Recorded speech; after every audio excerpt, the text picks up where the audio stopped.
hardware acceleration enabled. If you need a refresher on how to do that, click on the three little dots on the top right of your browser, and then click Settings at the bottom, and then on the left side, go to the Systems tab, and then click on the Use Graphics Acceleration when available option.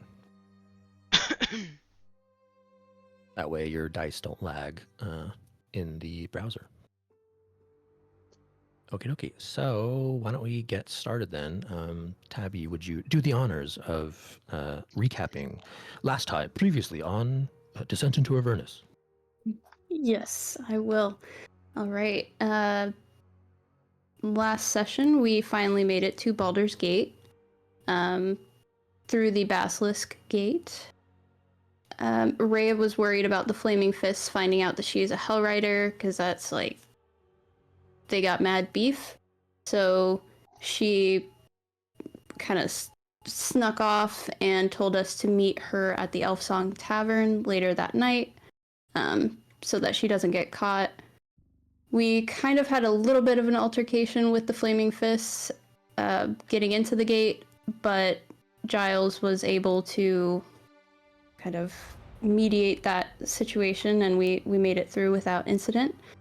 We ended up just going straight to the Elfsong Tavern, where we all got food, drinks, and Alphonse, or Damien, wrote a little note asking for an information broker in Thieves' Cant. We also discovered that Grand Duke Ulder Ravengard is missing, and the Flaming Fists have gotten a lot worse. And we met a woman named Kira, who asked us to protect her from Deadeye, who is a pirate, and all of his goons, and then she would give us information. So we ended up killing all of them, and she gave us the information that the public bathhouse mentioned in the letter that we got, there was a secret door that leads into a dungeon underneath, and followers of the Dead Three have been going in and out of there for weeks. Murders have started happening weeks ago, and the Flaming Fists haven't done anything. And then we went to bed. After that, called it a day. Awesome. Great job.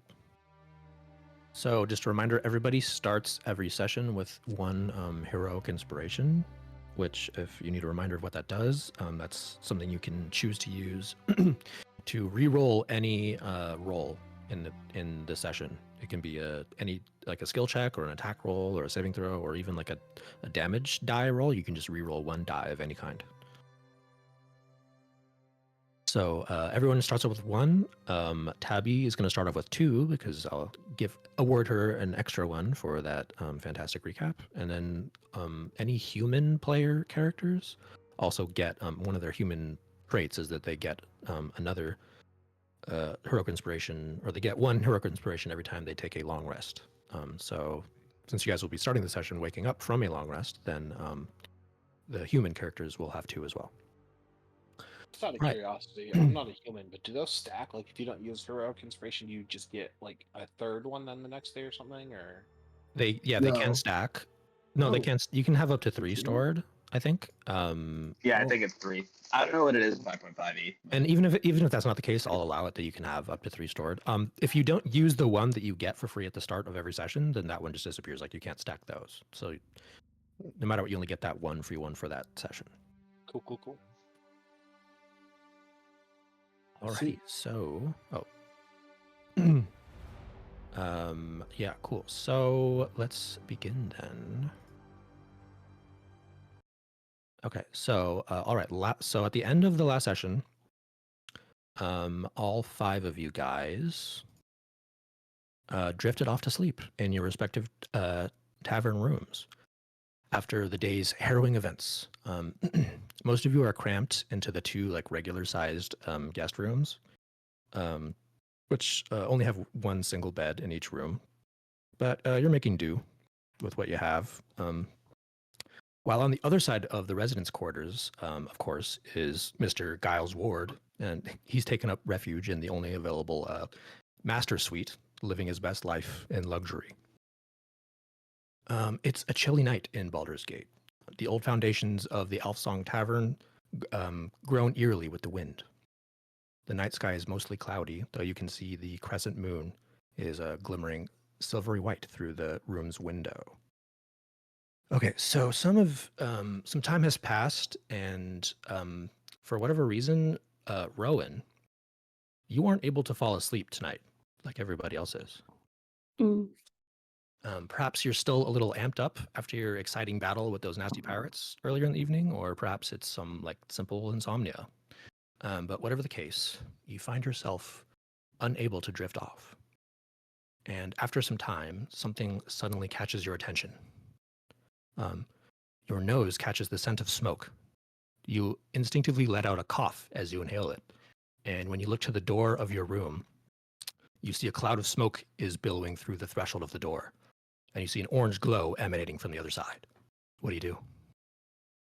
I'm immediately gonna try and wake up Alina. Okay. And Nat, dog.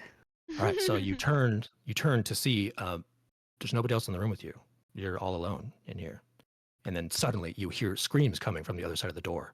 And they sound like they're coming from a group of children. Help! Help us! Oh,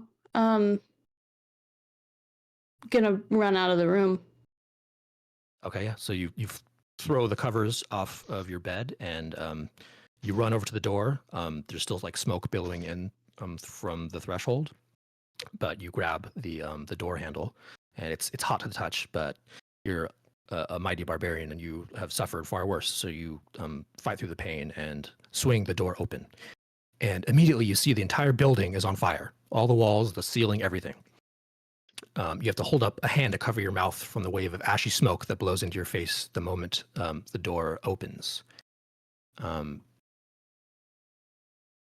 And sorry, that image is kind of small. I gotta zoom in a little bit.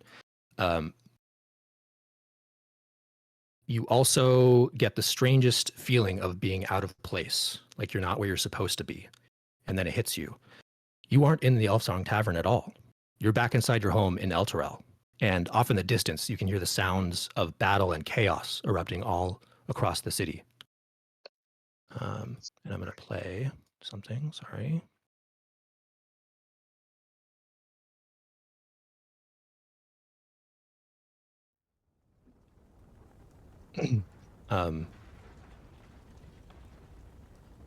There's like shouts and screams and shattering glass and explosions are all erupting all across the city around you from outside. You look around the room, and in the corner off to the side, you see your siblings are all huddled together, and the youngest ones are crying out for help toward you. Help us, Rowan, they plead. Why aren't you helping us? But before you can even do anything, suddenly one of the walls in the room is torn away in a violent eruption of flames and splintering wood.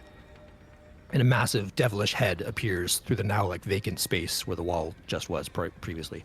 It has huge curling horns, like large bat-like wings, dagger-sharp teeth, and stands roughly 15 feet tall.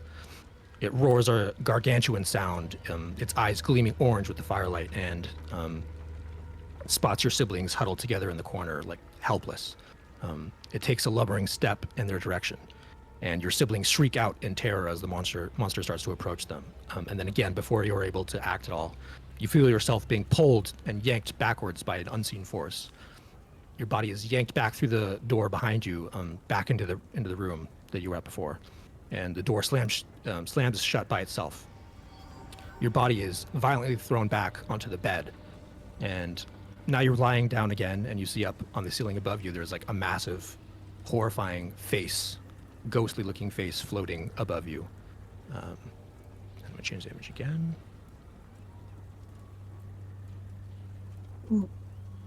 You see this devilish face above you with glowing red eyes. You can tell it's a different monster than the one that was in the other room, like about to attack your family, but it's just as terrifying all the same.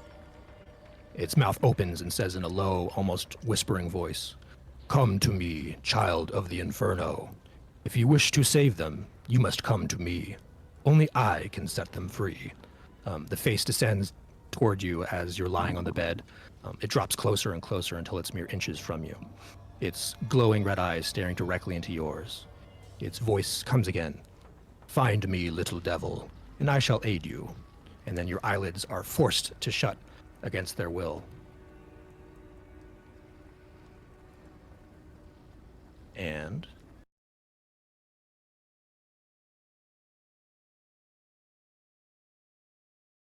then you suddenly wake up and you're in your bed, gasping for air like you haven't taken a breath in minutes, and you look around.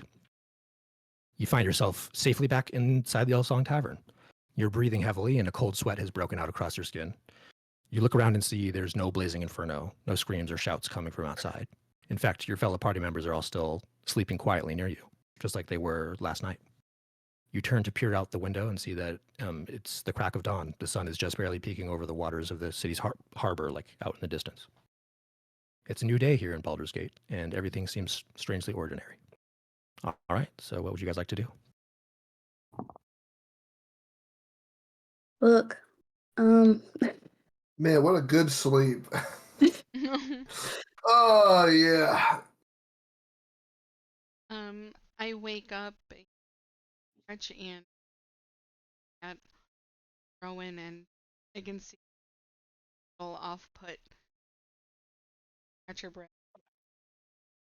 Everything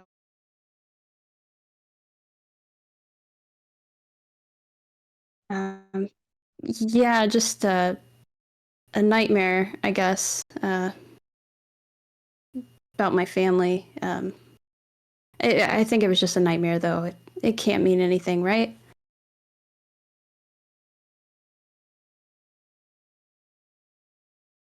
One thing that I know is there's always something behind everything.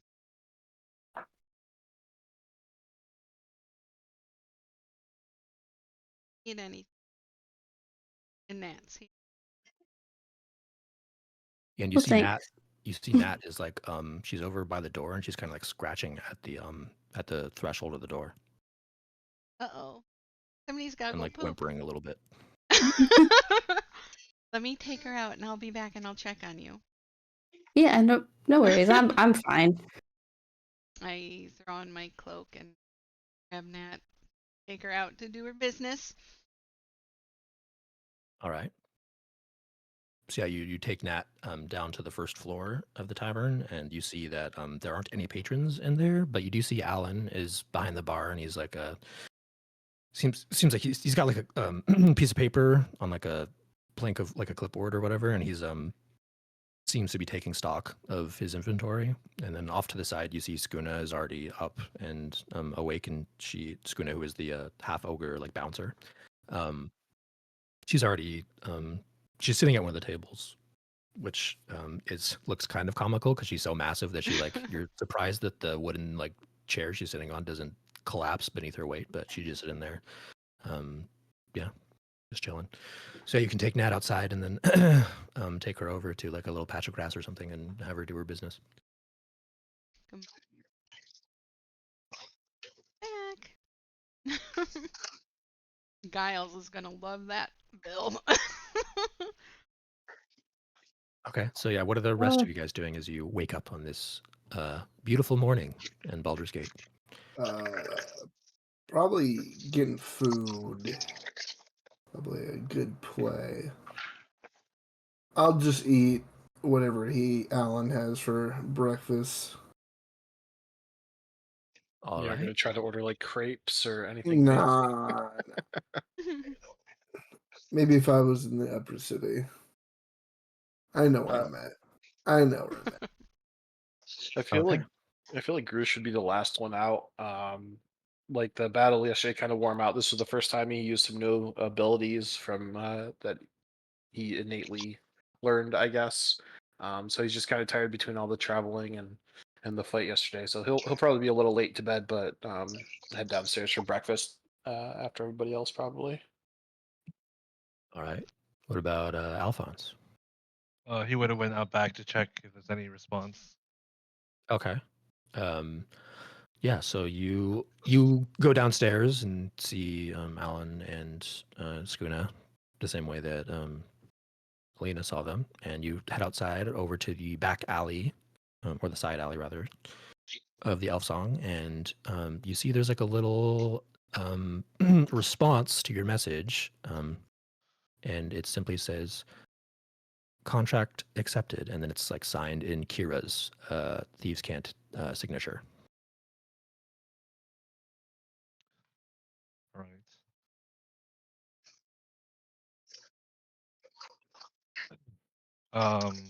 But it doesn't say anything further than that. But she told you that she's paying for your guys' stay here, so maybe you can expect for her to come around again if she has something else for you. All right. Well, since she knows where we are, and I know who is that, it's someone I trust. But I kind of don't. I'm not really too worried anymore. I just go back inside and get ready for breakfast. Okay. What about you, Rowan? She's probably going to, I guess, get herself together to go downstairs, not really moving very quickly, just kind of pondering the dream that she had.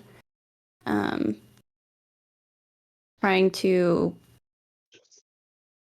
I guess, commit the face to memory, just to see if she can tell anything about it.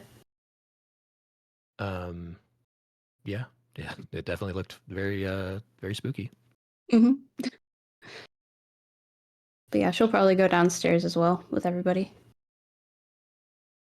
All right, so everybody is gathered downstairs at one of the tables, and Alan steps over. All right, what can I get you? You looking for breakfast? Indeed. What do you have, Alan? Oh, simple stuff: eggs, bacon, sausage, the works. You know it.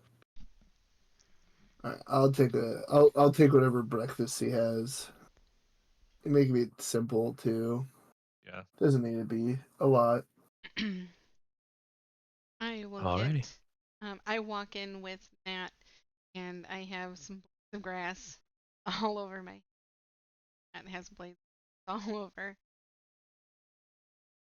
I'll order some breakfast. Sausage.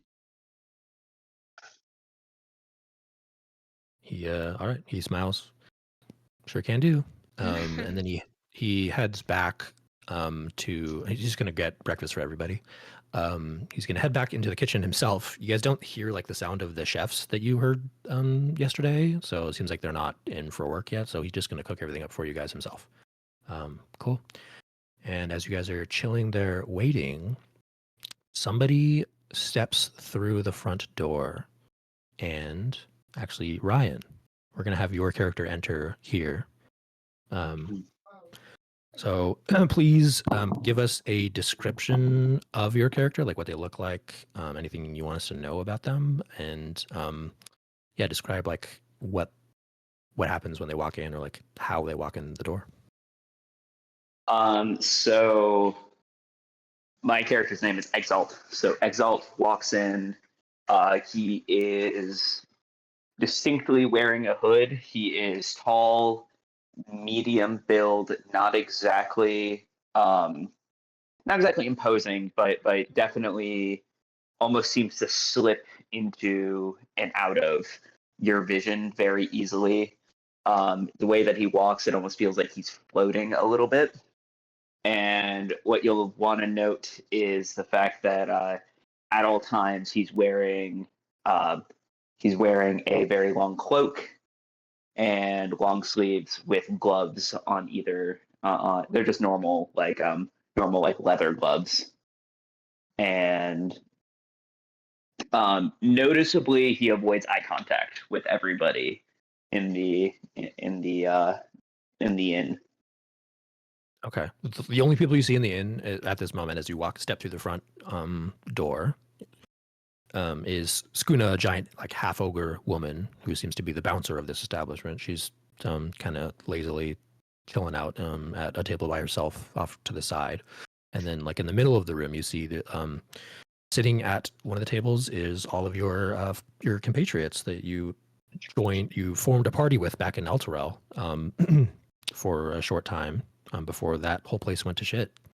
And this is the first time you've seen them since then. So yeah, the floor is yours. All right. I walk up and Exalt looks past the I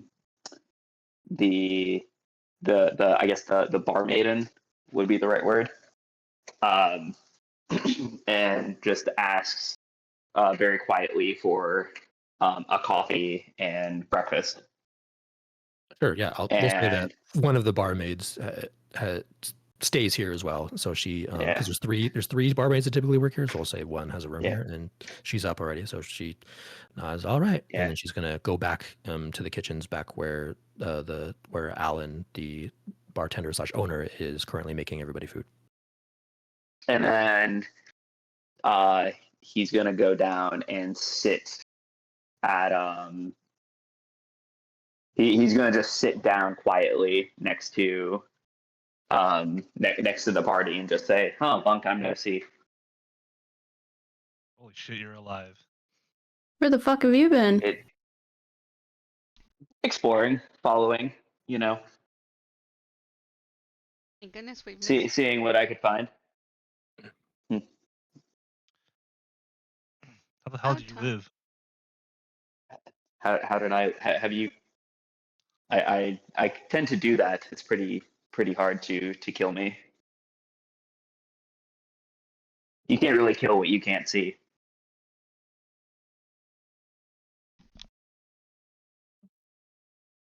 And then at that Stayed hidden. moment, at that moment, the barmaid walks out from the kitchens, and she's got a little cup of coffee, and she walks over to you and hands it to you.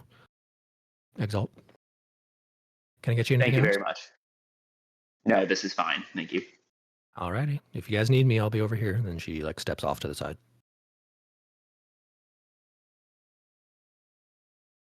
You in the But were you in the city when everything went down, or were you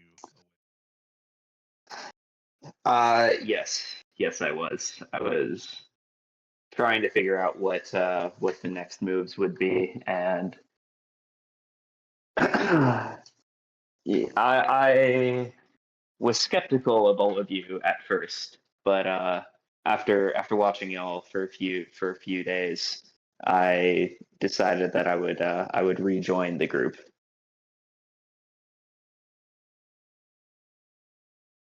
If Well, y'all you joined if a y'all little would be late. You willing to missed have the me. fun yesterday. There's always more fun to be had. You see off in the corner where Schoon is sitting, she kind of like barks out a laugh. It was fun. I'm gonna like just like turn to the group as I'm like eating and say, well, now that we're all back together, what do we know about this bathhouse we're supposed to find or something? I remember reading that letter. Do you have any? I sometimes forget stuff. My age. Do we have any information on any bathhouse around here? Is it a noble bathhouse or is it just a regular bumfuck? Well, if it's a lower city, then it's a commoner. He says it like not to be like he says it not to be like offensive, but like commoner bathhouse. Didn't Kira tell us the bathhouse way a little bit? Yeah. Oh, I'll that's say right. that I'll say that she told you exactly where it's located, and then also when she mentioned it, I'm gonna assume that like sparked Giles' memory. I'm gonna assume that you went there. You've been there previously while you were staying here. Oh yeah. Oh, sorry, my age. So yeah, sometimes I do forget some things. Well, yeah, it's right down the road actually. Yeah, she told us that yesterday. Yeah, it should be easy enough to find, but if we get lost, we can always ask Skuna. Looks like she keeps pretty clean. You look over and she's picking her nose. My girl. She's great at cleaning, clearly. Better minor.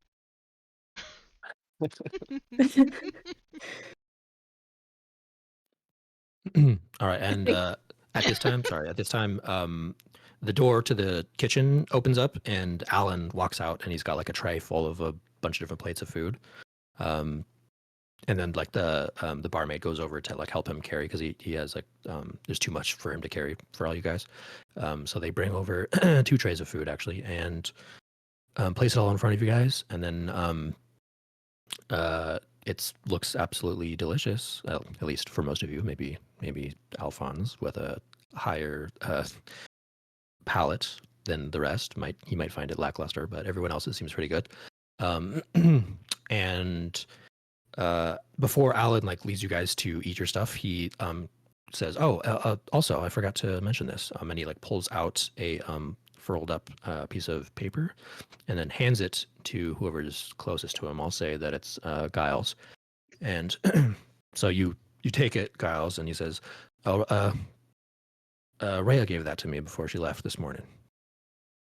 And then he turns around and walks back to continue doing his inventory. All right, I'll open it up or unroll it. Yeah, it's just a simple piece of parchment that reads. She just wrote it like quickly as she was leaving this morning. It says, "I'm heading to the meeting with an important person. Hopefully, we can get another friend to help us with our mission. If you find anything at the bathhouse, stay safe and return to me here when you can." And then it's like signed right at the bottom. So Okay, And I'll just reiterate that to the group. It's like I could hear it in her voice. and our meal and she's standing everything is, over your shoulder reading it. Yeah. Everything's comped right by Kira now. Like Not food everything, and just lodging? your rooms. So you guys still have to pay for your food and stuff. Okay. How much do we owe for the breakfast? Does Grush ask that aloud? Yeah, I guess. He's not really paying attention to the note or whatever that gal's gonna, and he's just trying to like mentally calculate like how much he's going to be doing. He shouts over to Alan. He's like, How much for this? and pointing at his plate. Oh, Alan has his clipboard back in hand as he's resumed rather taking inventory of all of his stock, and then he like looks over across the bar toward you guys. Oh, sorry, I probably should have mentioned that. Yeah, it's 10 silver per plate, so 1 gold. I'm 6. Well, as long as it's not horse sausage, I guess that's okay. And all You know that. what? I'm in a good mood after that good sleep last night, so I'll pay for y'all's breakfast, and I'll just give them 6 gold. All right, go ahead and remove that from your inventory. Okay. Thank you. How generous of you. He accepts the gold and then goes back to his work. I want to pay him in silver. Yeah, Grush just starts scarfing it down. He's a hungry boy.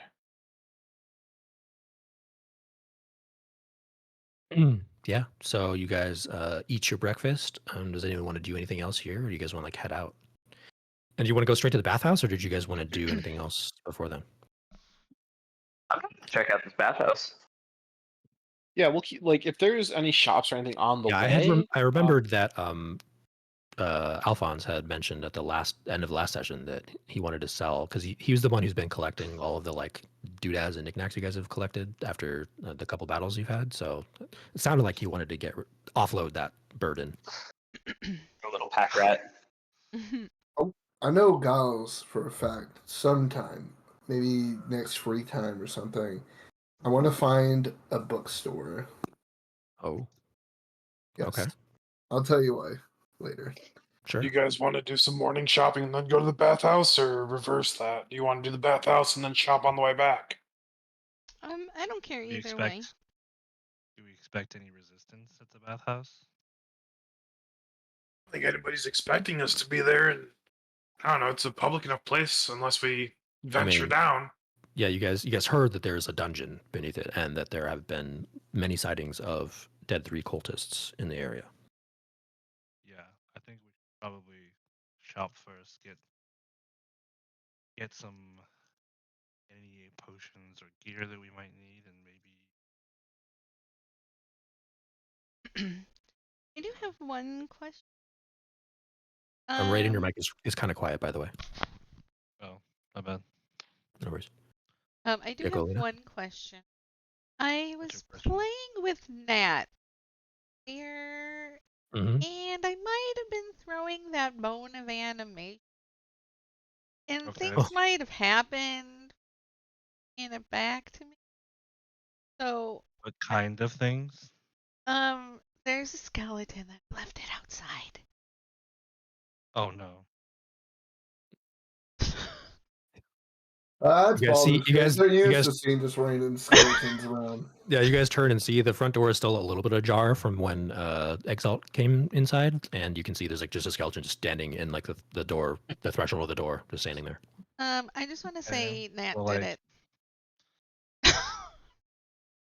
well, Uh, if you like tell it, can you tell the skeleton to do something? Like, see if it does anything. Skeleton dance a jig. See it start dancing around the front of the tavern. Yeah, it just does the spooky, scary skeleton dance. Okay. Well, tell it to come inside. Come inside. All Just right, yeah, it sit down just right there. dutifully just steps through the doorway and then goes and sits next to Alina. Yeah. Whoops. Do we want to name him? Rowan, Leave it to the Rowan's gonna poke druid. it. It gives no response to your poking. Mm. Leave it to the druid to create more things for us to deal with. It seems friendly. It listens. Better than Yes, Grush. that's good. What? Nothing. Points taken. You know how long this thing lasts? I don't know if we could just walk around the town with a freaking skeleton. Well, we still have a room we can leave. Grush will take Hey, off his robe I was with the gonna hood and say. like put it on the skeleton. Oh, thank you, Grush. Okay, I want it back though. you can have it back. You get to name him for the day. Name for skeleton? Yeah. Mr. Don't say Mr. Dubois. Bones. Mr. Bones. Your bones. Mr. Wow. Bones. Mr. Okay. Bone Wow. is blood. I got that Amazing. intellect of 8, baby. Okay, Mr. Bones. Wearing Grush's cloak. Perfect. See, we can go anywhere we want now. Nobody'll know. Sure. It'll be All right. fine. It'll be fine. And I'm big, so like the cloak's like draping off the skeleton. Like it's a big cloak for him. Yeah. It's fine. It'll cover its hands. Anyways, to Yeah. the shops.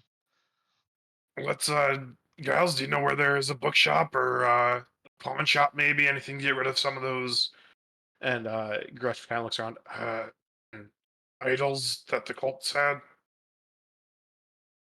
Parker, would I? I mean, I probably know where it could sell like jewelry and where jewelry would be, and like where people might buy knickknacks. Probably. Yeah, I'd say that you've been to a magic shop before. There's like a pretty well-known magic shop. There's like a merchant square essentially in the center of this portion of the lower city, Mhm. and it's just a couple blocks from where you guys are. And yeah, you know, there's a magic shop there, and there's a blacksmith there. If you had like any extra accoutrement you've collected over your previous battles that you wanted to get rid of, you would know Mhm. that the blacksmith doesn't sell any enchanted weapons or magic weapons. It's just like a basic smithy. But the Mhm. magic shop has a whole assortment of magical goods.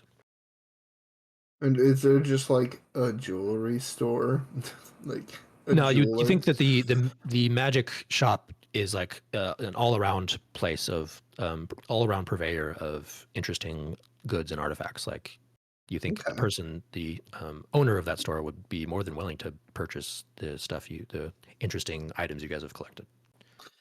Yeah, I mean, we can go there. I mean, I would lead the group over there if they're ready to go. I don't have much. If I don't think I have anything to sell, but yeah, I think we can just head there if we're all planning on going. Yeah. Yeah. Are we having Exalt just kind of follow us around then? Um, He Oh, did he have to leave? I didn't even see. Oh, his yeah, phone. he Yeah, his His phone phone died. died. found that, I think. Or I'll do we have just want to do like a him. meetup later type thing again? Yeah, I'll have him say that he's still getting acquainted here, so he's just gonna chill here at the inn while you guys go without him. And if Ryan comes back, I'll say that he like left to rejoin you guys. Okay.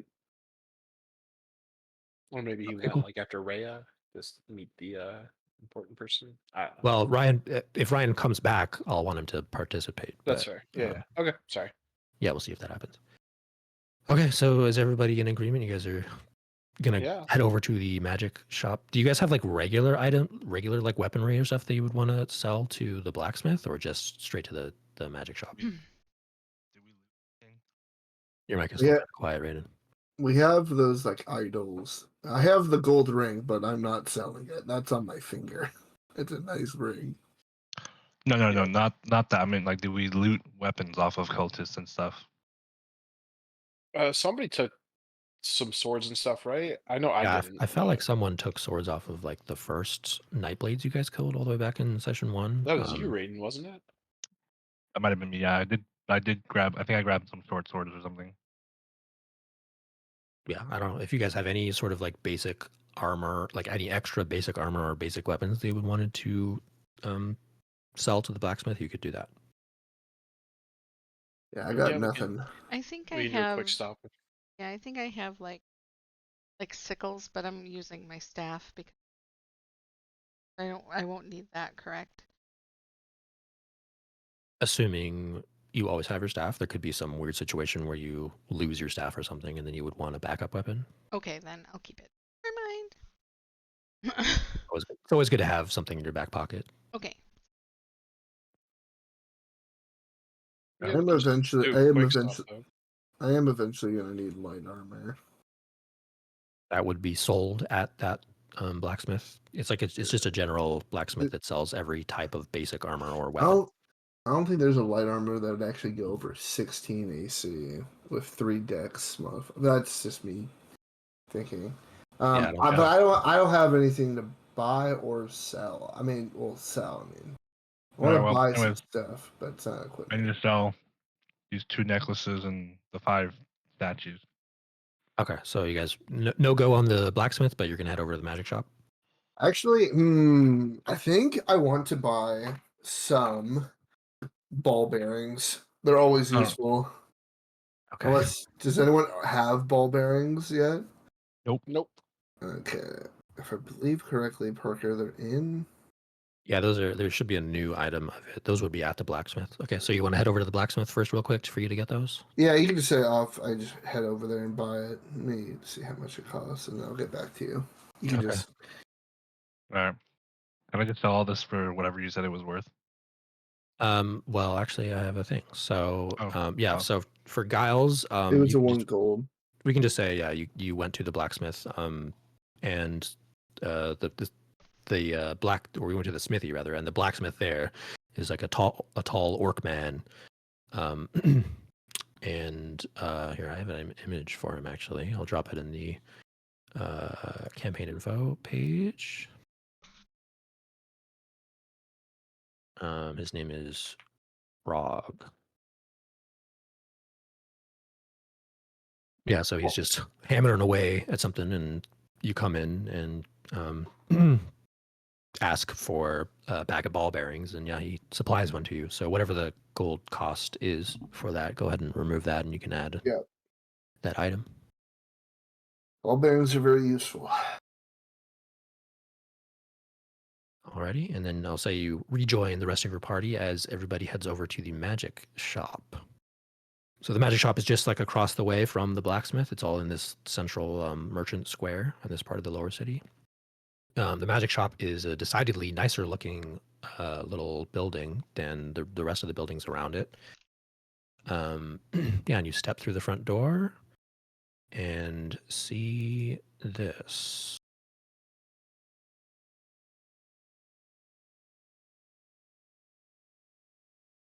Okay, so yeah, you guys step together as a group through the front door. You see there's a very nice looking room full of all sorts of different magic items. And it doesn't, she's not in the picture obviously, but there is a woman standing or seated rather behind the counter. And she seems to be flipping through some sort of magical tome because it's a very large book, very large piece of text. And this is what she looks like. I'll drop that as well. Hold on. All right, that's what she looks like, and she sees all of you enter, and then looks up from her book and closes it, and then stands up and says, "Good morning, all of you. What can I do for you?" We're here to sell some some items that maybe are valuable. All right. Well, that is my specialty. What do you have for me? I'll put the 2 gold necklaces and then the 5 statues. Grush will Oh, immediately look down at the statues too and be like, These came into our possession. They are not necessarily something we care about. so she sees the statues and kind of traces a finger across some of the intricate detail work of them. Says, "These are very nice. They are not depicting the nicest of gods, but still, there's no inherent evil involved in them. So I'm sure I can find somebody who would be willing to pay for them." Yeah, so she'll buy everything. Or you can melt them. It's up to you. Yes, I could turn them into something else. And you can see all across the countertop and stuff that she is a very competent person. She clearly is an alchemist. She's a magic craftsman, magic items craftsman. She does jewelry and gem inspecting and stuff. She does a wide variety of different fields. All right. And as you guys are looking around the room, just perusing, actually I have a list of everything you can see throughout the room that she has for sale. So actually it's multiple lists. So I'm going to drop all, I think there's 4 of them, and I'm going to drop them all in the campaign info. Actually there's 5 of them, geez. Campaign info section on Discord. Go ahead and take a gander at all of these. Oh damn. So yeah, this is everything she has for sale. Oh, I should have put the common ones first. That's my bad. Here, hold on. Let me delete this one. And then put the uncommon ones next. So I'm putting it in order. So the first one I linked is potions she has available. The second one is for spell scrolls, which she doesn't have any right away, but she can craft any spell scroll instantly for you, of either a cantrip, a first level, or a second level, and there's the gold cost associated with them right there. And then she has those common magic items available for purchase, and then those uncommon ones, and then those rare ones. So yeah, you guys can all look through there and see if anything catches your eye. I don't know how much gold you guys have because you're Not enough. pretty That new much. adventurers, but maybe if anything catches your eye, and then you can afford Yeah, it. we'll come back. Um, Oh, hold on. I see something in there. For 4,000 So- gold? Hell yeah. No, in the commons. How much is she willing to buy our stuff for? Just the cost? I that you think said? whatever I gave you as a cost, she'll just buy it outright for that. She's not going to try to do any haggling or anything. Okay. Makes it easy. Yeah, so you can just do the math and add up all the value, and then we can distribute that evenly among everybody if that makes sense, or if that seems fair. Well, what is it?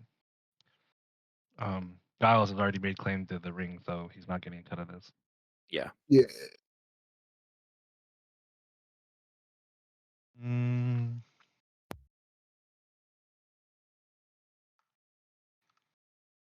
I guess first up, Intrigued. is anyone interested in any potions or spell scrolls? Because those are the cheapest things. Yeah. So you guys would be able to afford those if you wanted them.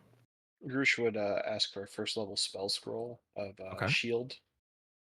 Oh, her eyes sort of glint at that. that one is one of my favorites. All right, and you see, she pulls out like a piece of parchment, and then she pulls out this interesting looking like quill pen that's got like it's like a clockwork quill pen. It's got weird mechanisms to it, and then she starts writing vigorously on the sheet of parchment. And you see it's like magical. The ink that comes out of it is like magical, and it glows as she writes. And then she gets down to the bottom of the page, and then puts like a final little period at the end, and then the whole sheet starts to glow for a second, and then boom, you have a first level scroll of shield available. So you will have to. It costs 50 gold pieces. She like holds out a hand in exchange. So everyone besides Giles, add 43 gold to yourselves.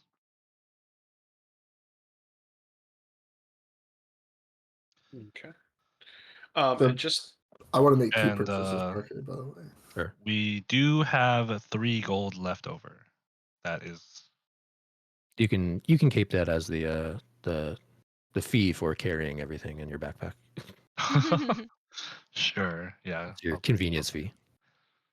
just to make sure with shield as well. That's I can only cast it on myself, correct? I can't cast it on anybody else's. Yeah, that's just yourself. Okay.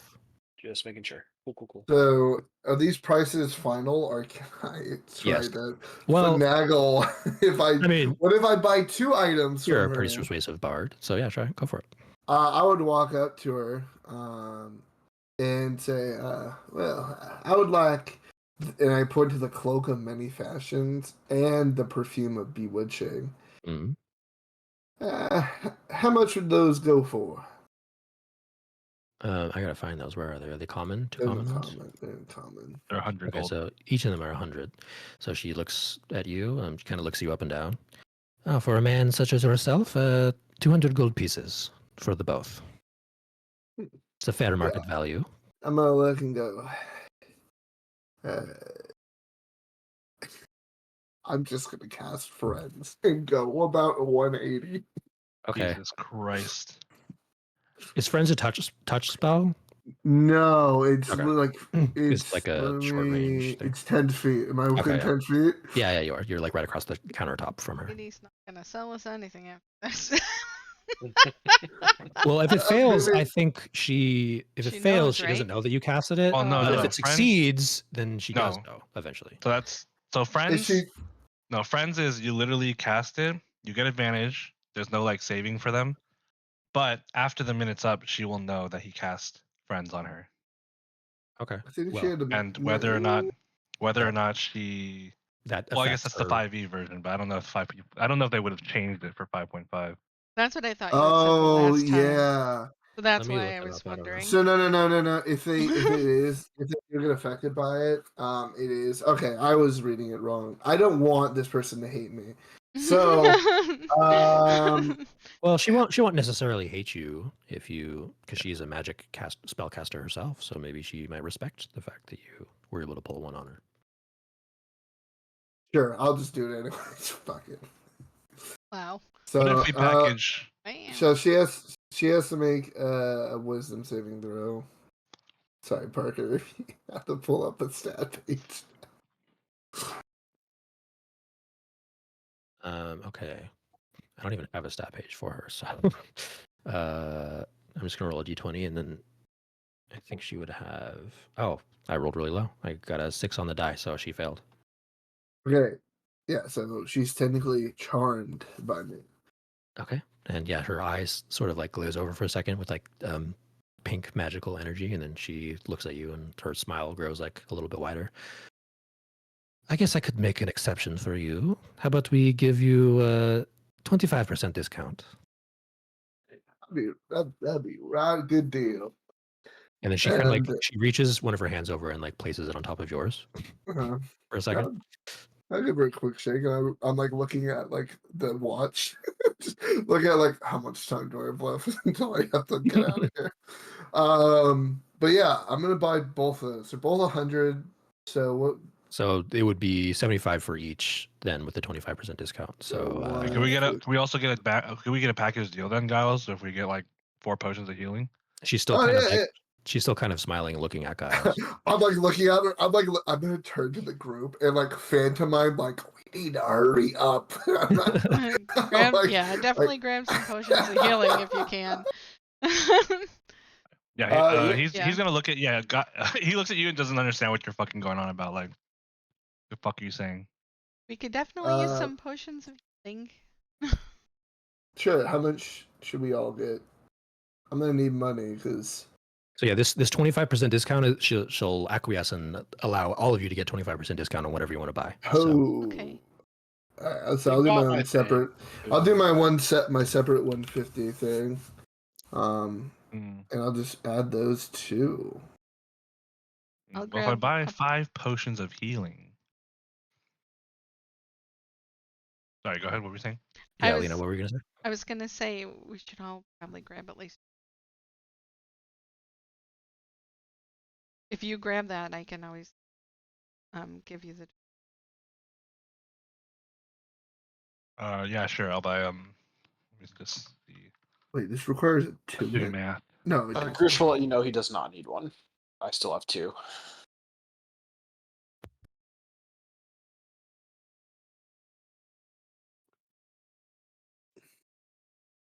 Okay. I will buy 6 potions of healing with a 25% discount. That should be $225 per potion. Oh, Per this is a potion. single use. Okay. Chekhov's perfume. Yeah. I think that's correct, right, Parker?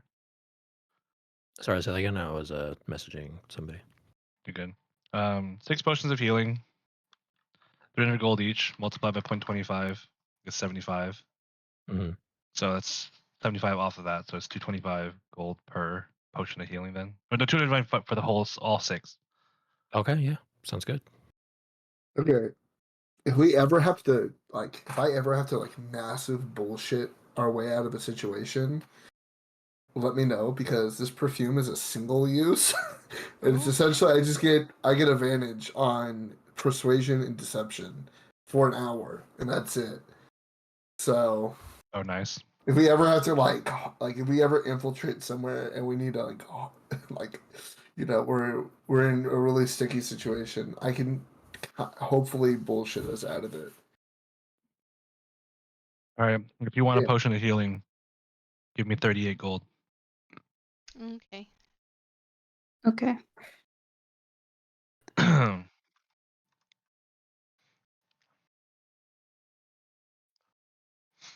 right. So I'll pass out one, I guess, run to Rowan and one to Alina. Yes. What I don't do for high fashion. The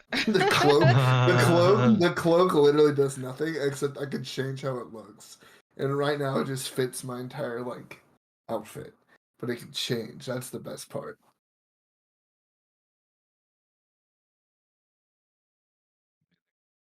Yeah, I put them there because I figured you would want it, Trevor. It's so useless, but it's so cool from the style point. Exactly is right up Giles' alley. It's like the cloak of billowing is a little too much. Where it's just billowing smoke coming behind you. So I assume Giles is gonna make his clothes look incredibly fashionable. And, Oh yes, this cloak's just gonna match what I already have. The nice color aesthetic, like the blackish red color aesthetic. So. All right. Cool. And the hood's gonna be down. I'll put the hood up if I need to sneak around. But So do you guys quickly do all this and just get out the door before the 60 seconds is up, or do you wait for the spell to finish? I know I do. I don't understand why he's doing that. Yeah, I'm gonna buy my stuff and just look at the group and say, I'm just gonna look at the group and says, by the way, you should hurry up. This discount might not last more than 30 more seconds. I'm gonna take a step outside. Weirdo. Quick question. Is there a specific bookshop separate from this? She has magical tomes here, but there's also across the street you see there's just a little bookstore as well. I'm gonna take a step into that, like just instead of standing outside the store, I'm gonna go walk into that too. So yeah, if you were looking for any sort of like magical books or like arcane focused style tomes or whatever, that would be purchasable here in the magic shop. But just any sort of typical historical, any other type of regular book would be at the bookstore. Okay. Yeah, Go ahead. No, go ahead. I Brendan, your think mic is a little fuzzy, by the way. yeah. I think Rowan would probably go to the bookshop as well. Okay. So you see Giles quickly flee from the scene. He leaves the magic shop and then starts heading over toward the bookstore across the street. Yeah, Grush was going to bounce out as well, but because he ordered his scroll before the discount, he's going to try to play it off like he doesn't, because he saw what Giles did. He's just going to be like, "Thank you, goodbye, strangers," and walk out like immediately as well. Okay. Is everyone being so weird? Yeah. Does Alphonse and Alina want to? You got like 15 more seconds before the spell runs out. Definitely leaving because I still have a skeleton and Nat sitting outside. All right. I'm like, oh, gotta go. All right, Alphonse, you're the last one in. Weirdos. Pleasure doing business. And he just walks out. She Walks waves. out. He just walks out slowly. He doesn't give a fuck. She waves goodbye. All right, thank you for your patronage. And then as soon as like you step out the door, she goes, wait a second. But then you like close the door behind you. Parker, do I find that book? A book. You step into the bookstore. It's just a plain looking bookstore. There's like shelves of books all around, and it's got one of those like rolly ladder things that go all across, so you can get up to one of the higher shelves. And you see there's an older gentleman, human, sitting behind a little countertop there, and he's wearing some circular spectacles, some glasses, and he's also was reading a book. And then he, as soon as you enter, he looks up. Oh, what can I do for you? Well, hello. I'm trying to learn, find a book, mainly about languages. Some exotic languages. As you say that, Rowan, you also step into the bookstore behind Giles, and you hear him say that. Okay. He says, "Oh, languages. I have a general language book, but I also have one specific to each of the main languages spoken on this material plane." And I think Infernal now, because you're looking for the Infernal language, right? I think that is now considered a non-common language. Like it's a rare language now. Are we allowed to start off with it or no? No. I allowed Rowan to start off with it because she is a tiefling. Well, that makes sense. Oh. So would I be able to start off with it? No. Okay. If it wasn't available to you to choose from your list, then no. But Rowan, her background plus the fact she's a tiefling, like together, made sense for her to know Infernal. So yeah, Rowan, you as you step in, you actually hear Giles asking about if he has any books on the Infernal language. Oh, I know that. I'm like turn. Oh, you do well. I'm gonna like turn back to the booksellers. Well, I don't want to impose, but I thought with these demons now that we're involved with, maybe it might be good to learn their language. And the old man like looks up at you. Demons? What do you mean? And he like looks around. Is there a demon nearby? No. I'm like calming down. Elturel got sucked up by some weird demon force. We saw a bunch of devils. You're good for now. I heard about that. That's such a sad turn of events. Yeah, my first wife was from Elturel. Oh, well, I'm just like looking nervously, like tug on my collar. I'm gonna be like, well, about that book. Oh yes, I have one. Just what you're looking for, right over here. And he like gets up from the stool he was sitting on, and he moves very slow. He's very old and rickety, and he takes him a while to like walk over to the shelf. Yeah, and he grabs a tome from the shelf and brings it over to you. It's like a pretty hefty looking. It's an old looking book, and leather bound, and the leather is like infernal red color because that's thematic. You see like a picture of like a devil's face on the cover. Yeah, and so he slaps it on the countertop with like a heavy thunk. All right, I think this will be what you're looking for. It's pretty rare though, so it might cost you a pretty penny. How much are we talking about? Well, I have had it for a long time, so I don't know if there's any prices for books, so I'm just gonna make something up on the spot. It's in the equipment tab if it helps.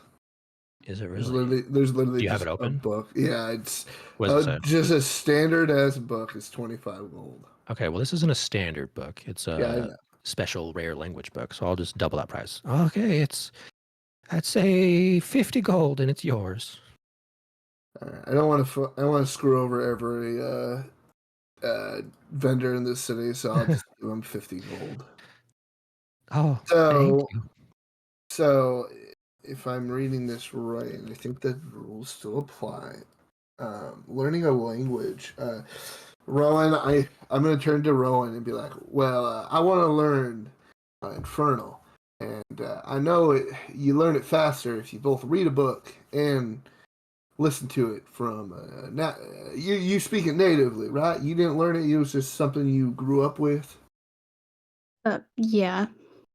Okay. Well, if whenever you have downtime, I'll even pay you for your tutoring services. But I want to learn Infernal as soon as possible.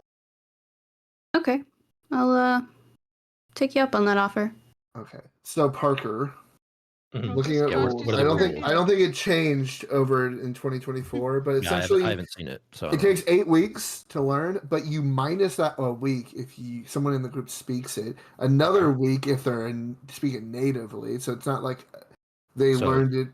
Yeah. So, yeah, and She's then been speaking it since childhood. 0.5 weeks for each point of intelligence bonus. Every point of intelligence bonus, which I believe I am at a +2. Okay. So that is -3. Minus 3 weeks, so it takes you. So basically, just 5 assume weeks. any downtime, Giles is reading this book. Okay. Cool. So reading the book and learning or playing his fiddle. I don't want to be like just doing nothing during downtime. He's listening to some Rosetta Stone, Infernal. Yes. Or Rowanetta Stone, Yeah, as Rowan. Brendan said. I like that. Ronetta. Okay. And the old man, the bookstore clerk, he turns. He takes off his glasses and then like rubs them with a little cloth and then puts them back on and then turns to Rowan. And for you, miss, were you looking to purchase anything? Yeah, I'm on the same path, but she's gonna kind of lean in a little bit closer to him, hoping that Giles is like focused on his book. She's gonna be like, "Do you have anything else on like demons or devils? Perhaps Ooh, a purveyor of the occult, I see. something like that." Typically, that type of fare is frowned upon, but I do have one book. And then he doesn't go over to the bookshelves. He actually like ducks down to beneath his counter and like unlocks a little secret like little shelf he has down there and pulls out one and slams it on the countertop for you. It's the same thing as what Giles got. It's a pretty hefty tome. This one has a black covering instead of a red one. And yeah, it's just like a list of It's essentially like a biology book on different types of demons and devils, because those are two separate types of entities. But it talks about both of them. Like those it's like those Monster Hunter books that just show you the weak spots. Yeah, it's Each just like demon. it's a big wiki, basically. Oh. This book here describes the blood war between the devils and the demons that goes back for thousands of years in the nine hells. It categorically explains each of the types of demons and devils. Were you looking to purchase it? How much would it be? Oh, I've never come across another book such as this, so it will cost you quite a lot, I'm afraid. 200 gold and it's yours. I'll take it. I'll pay you up front for your services too. I'll throw in 35 of my own gold for Rowan, if that's okay with you. Just saying, as it's a forward payment for learning Infernal. Okay. So you said 35? Yeah, I'll give you 35 gold, and I'll just. And then minus 200. Alrighty. So you hand that over, and he slides the massive leather-bound black book of demons and devils. It's a Necronomicon, but not evil. Yeah, she's so you got she's gonna try and tuck it like to where it's not initially visible if she can. I just like the idea of Giles giving you 35 gold for that. It's just like the whole, what was it, Parker? Arrested Development. How much does a banana cost, Michael? Yeah, it's got to be at least $4. At least $10. Yeah. Okay, so Rowan, what are your plans for this book? Do you want to just like, are you trying to find what species of demon or devil you saw in your dream or something? Yes, and also find out more about like her heritage and stuff like that as well, but mostly just to see if she can identify what she saw. Okay, yeah. Whenever you have downtime, you can try to like flip through it and learn what you can about it. And even if you want to just like message me on Discord or whatever, I can tell you what you discover through it. Okay, cool. Okay. So those two leave the bookshop, and the rest of you were just like, I'm assuming just for a couple minutes, just standing around waiting for them to come out. And you see them exit the bookstore. I was playing rock, paper, scissors with the skeleton who happens to always choose rock. Welcome back, nerds. Who you calling nerd? Nerd? You guys, because you guys have books, nerd. I don't have any books. What are you talking about? You went to a bookshop. Yeah, nerds. And then you see Grush like try to tuck away the scroll that he bought. Are you fucking nerds reading and shit? At least we can read. And she's just gonna get a little bit more frustrated. Fuck. I never said I couldn't read. Okay, I've seen how you write. I don't need to write all that often. Okay. Yeah, servants for that. Oh, I was forced to learn how to write, but I don't feel like writing. Fuck that shit. No. Well, now that we're all geared up, I say we go meander to that bathhouse. Wait, I'm gonna roll insight. See why was Rowan why did Rowan not like that comment about reading, being able to read? Sure. Insight check. Oh Jesus Christ! Yeah. All right, Rowan.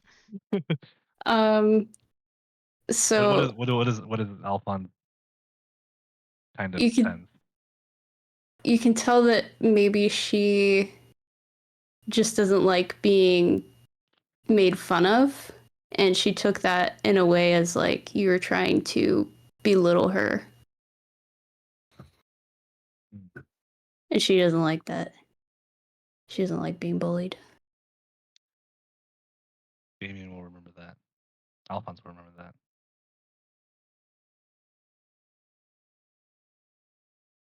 Okay.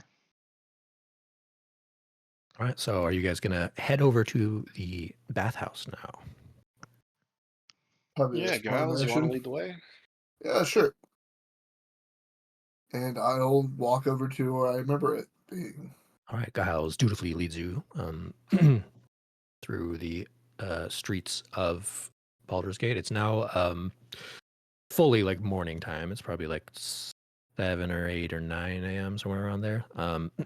Do we happen to see on our trip down? Do we happen to see any people begging, especially anybody with children? This place is pretty run down. There's a lot of there's a lot of poor people in this area. As the lower city, where the upper city up on the hillside is where all the rich snooty people live. So yeah, every street you go down, there are vagabonds and poor people and Yeah, I'll maybe just say, homeless children running around, stray yeah, dogs, stuff like that.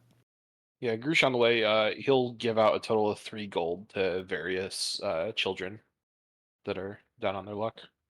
Okay. They thank you profusely and run off with their new coins. Actually, I should put on some ambient music. Why do you guys do that? Why do you do that?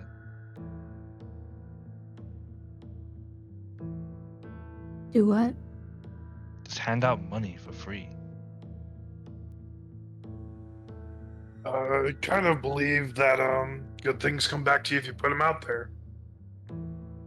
Who knows? The homeless are more useful than they appear. They're the eyes and ears of the city that nobody pays attention to. Maybe if we need information later, the children will be able to help. He's right. I doubt that. And they could be hardworking. You don't know that. Like, they could just be down on luck. You literally just threw some money at this kid that did nothing. What do you mean they're hardworking? There is child labor in D&D. They were just playing around. Like they were just doing some fucking hopscotch or something. Oh, consider me entertained. And to be fair, I was that kid since I was 12 years old, and here I am today, being a adventurer or whatever we are. You also have like a momentary flashback of Grace, the young woman you've met on the first session, who was panhandling on the road outside of Elturel.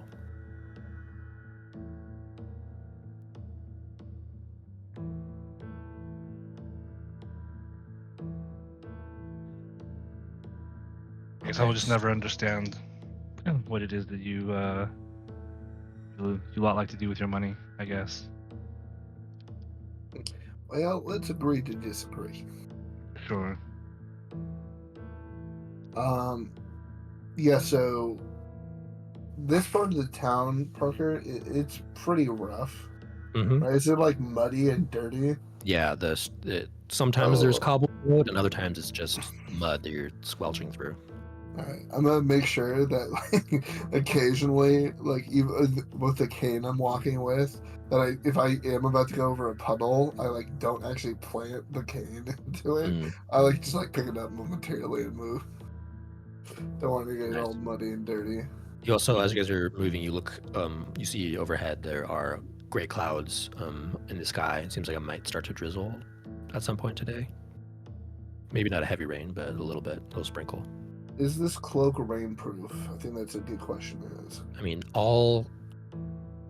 nothing is rainproof unless it's magically enhanced in Dungeons and Dragons, because I don't think rainproof material exists yet, but oh yeah, it is. You're true. It is True. a It is a magical magical cloak. cloak. So I'll say yes. It is. It is rainproof. Yes. So it can maintain its fashionable prowess. That's all that matters.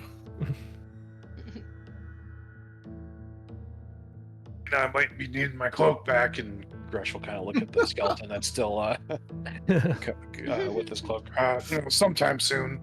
I say we hurry up and get to the bathhouse. Roll for cold. So Grush will kind of like try to speed Giles up a little bit with that. Like, let's get there. Let's go. All right, don't push me.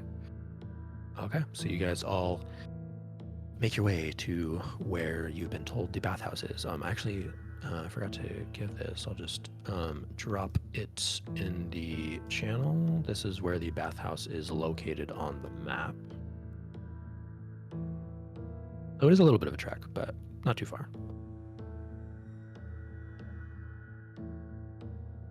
Okay, and as you guys approach the bathhouse, I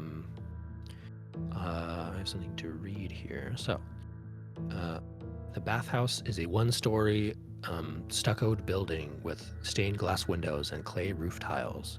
10-foot tall walls enclose a large courtyard outside the southeast corner of the building.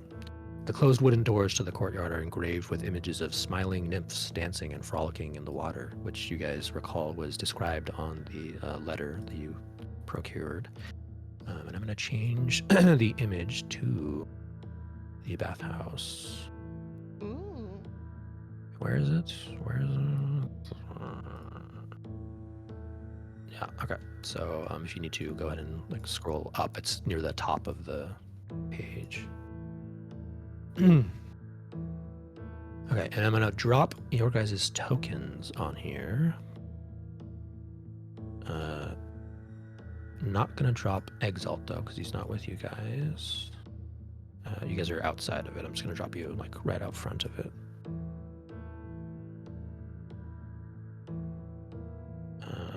Alina, and then Grush, but we also have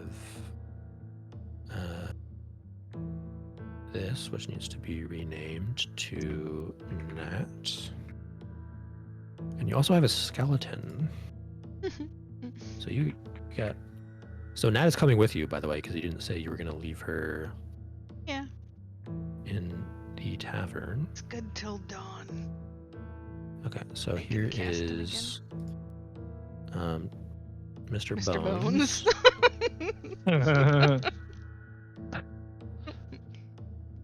All right.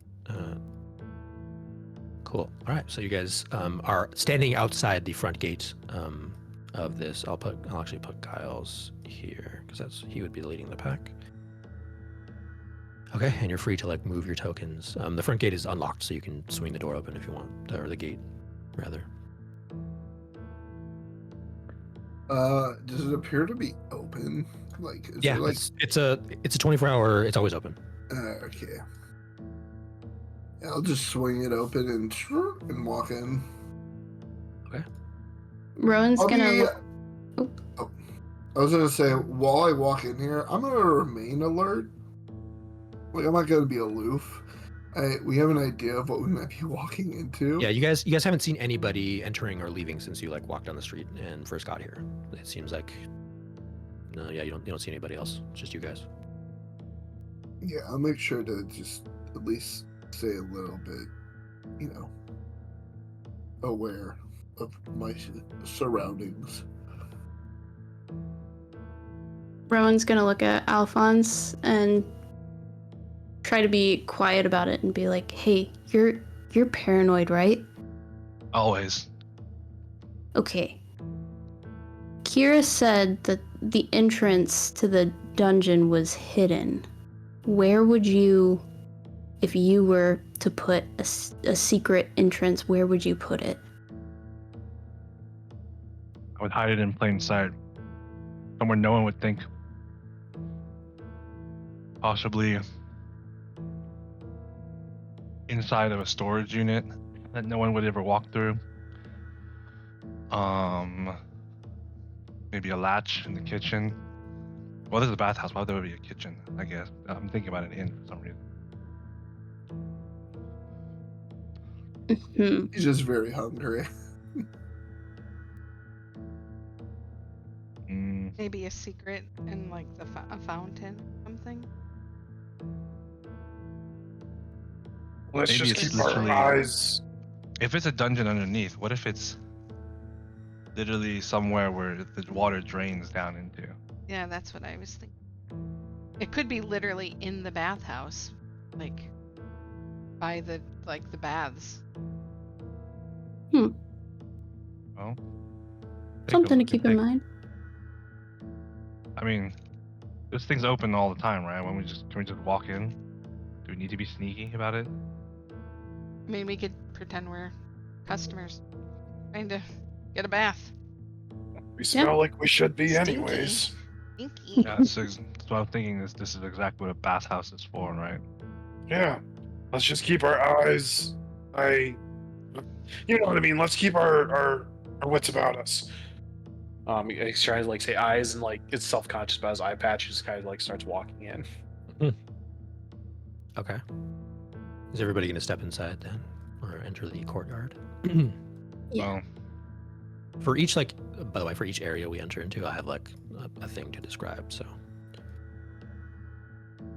I'm assuming the door was just like we can enter the yeah, outer it's a courtyard public and- it's a public yeah. resource, so anybody can enter. You just swing the gate open, and it kind of squeaks on its hinges. And as you step into the courtyard, it's an L-shaped courtyard, and you see it features a trimmed lawn and nicely manicured shrubbery. The yard is decorated with white marble benches and stone fountains, each in the form of a smiling nymph tipping a jug that spills water into a circular stone basin.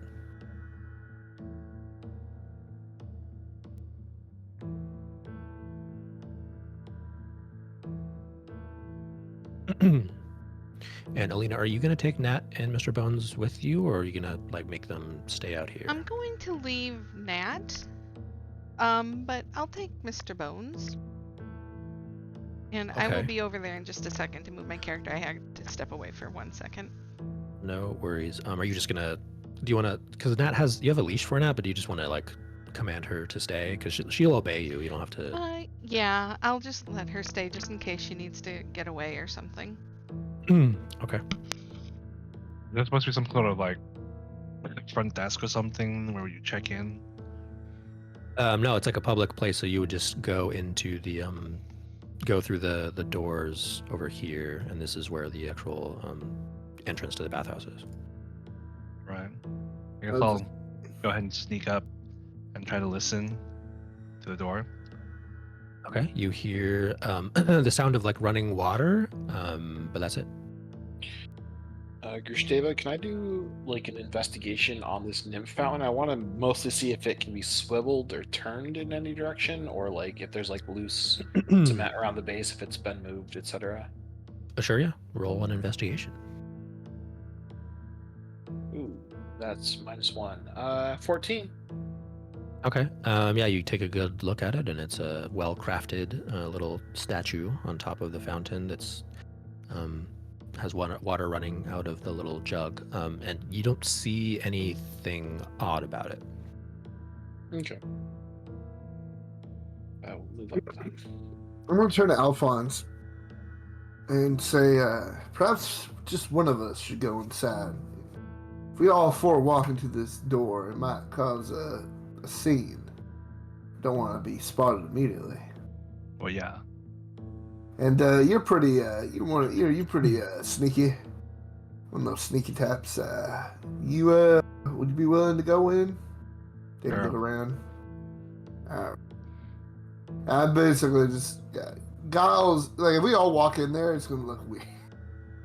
Like if there's anyone in there, you know what I mean? That's what I'm playing at. Alphonse will try the door and see if it's like, does it make any noise, or if he tries to open it slowly to peek in. Yeah, it's unlocked, so you would be able to open it, and yeah, you can. When you grab it, it's a wooden door, so the wood kind of like creaks on the hinges a little bit as you open it, as you crack it open. And you peek inside. I'll just reveal like the whole room for you. Okay. I need to erase the fog of war, so I gotta find the right thing.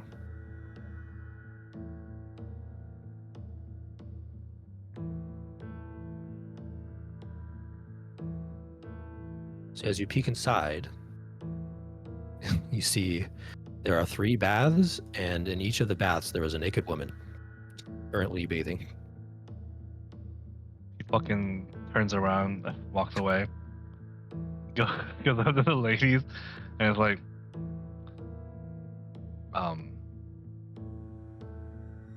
there are 3 women inside. You hear the sound of one of the women, like she laughs aloud. I saw you peeking. Oh, I came back. Anyways, And then as you guys are like out here, the door opens and she steps outside completely naked, and her hands are behind her back. And then there are the two other women have stepped out of their baths, and all 3 of them are like standing in the doorway, and they're all smiling at you very creepily. We went from And- don't be suspicious to peeping Tom.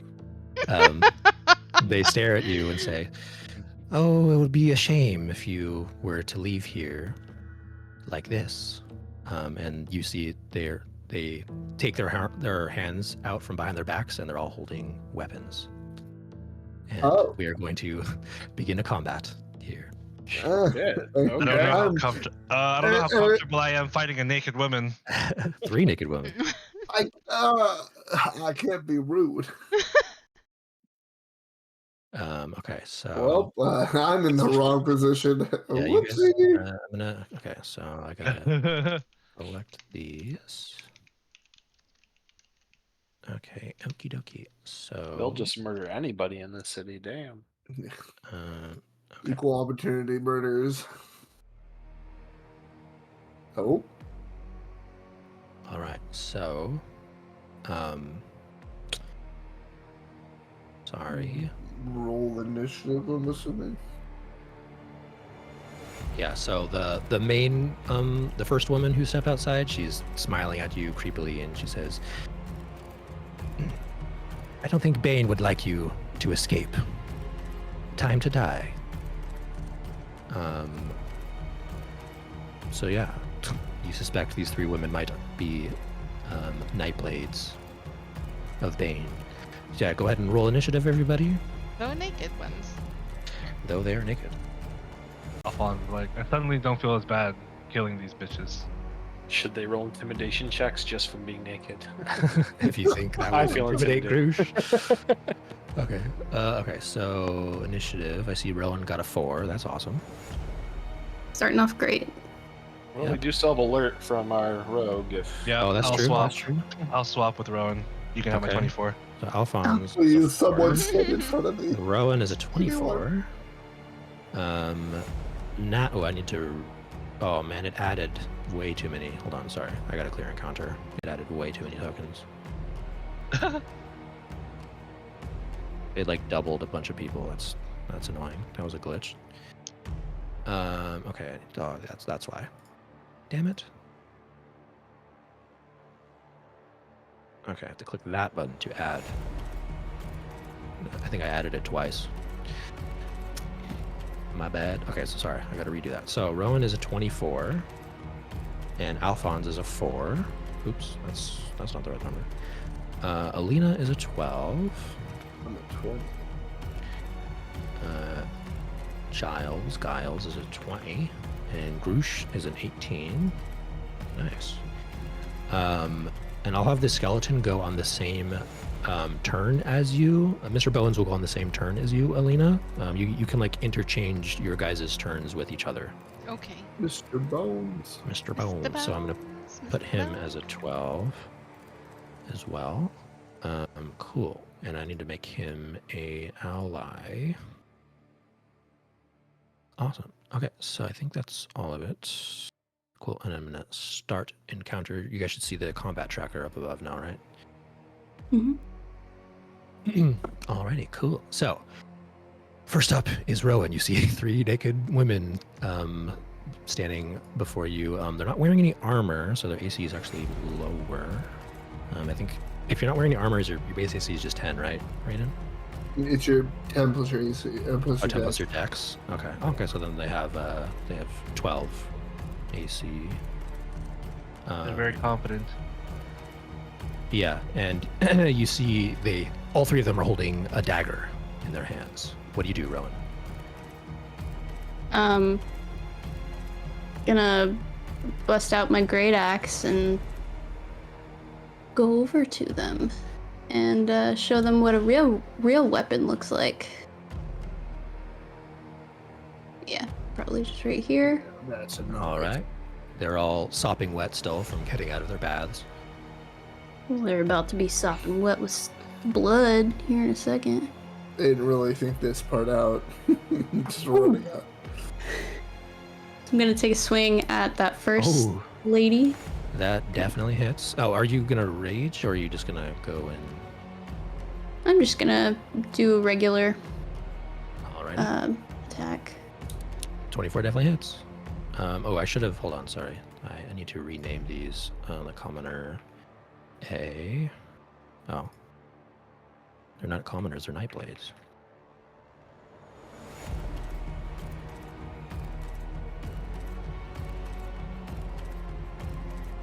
All right. So you do.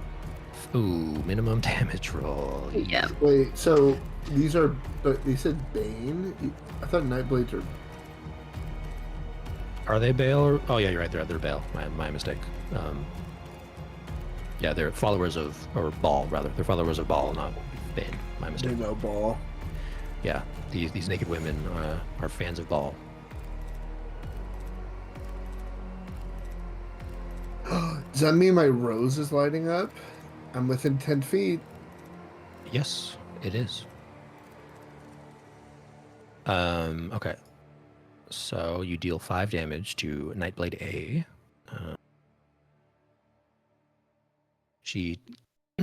You slash into her, and she lets out a shriek of pain, but she still is smiling creepily and kind of tilts her head curiously at you.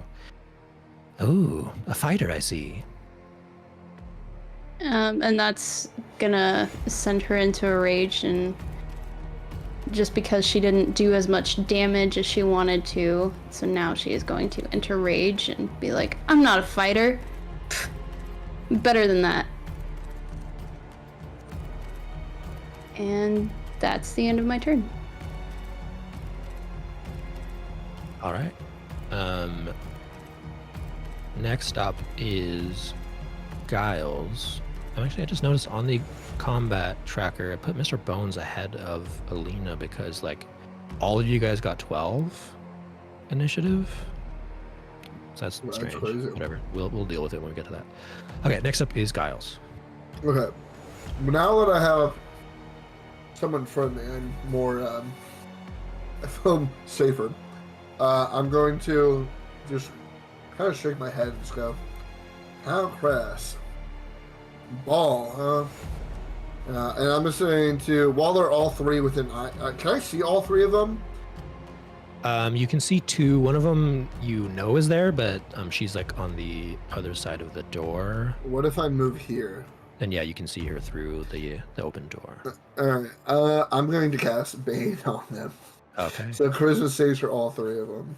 Nice. All right. So, charisma save for number 1, or for B rather. So B got an 11. Fail. A got no, it's Ball. A got a 13. That passes. Okay, and then C got a 20. Yikes. Oh, one of them's baned at least. All right. Well, B is baned. B for Bane.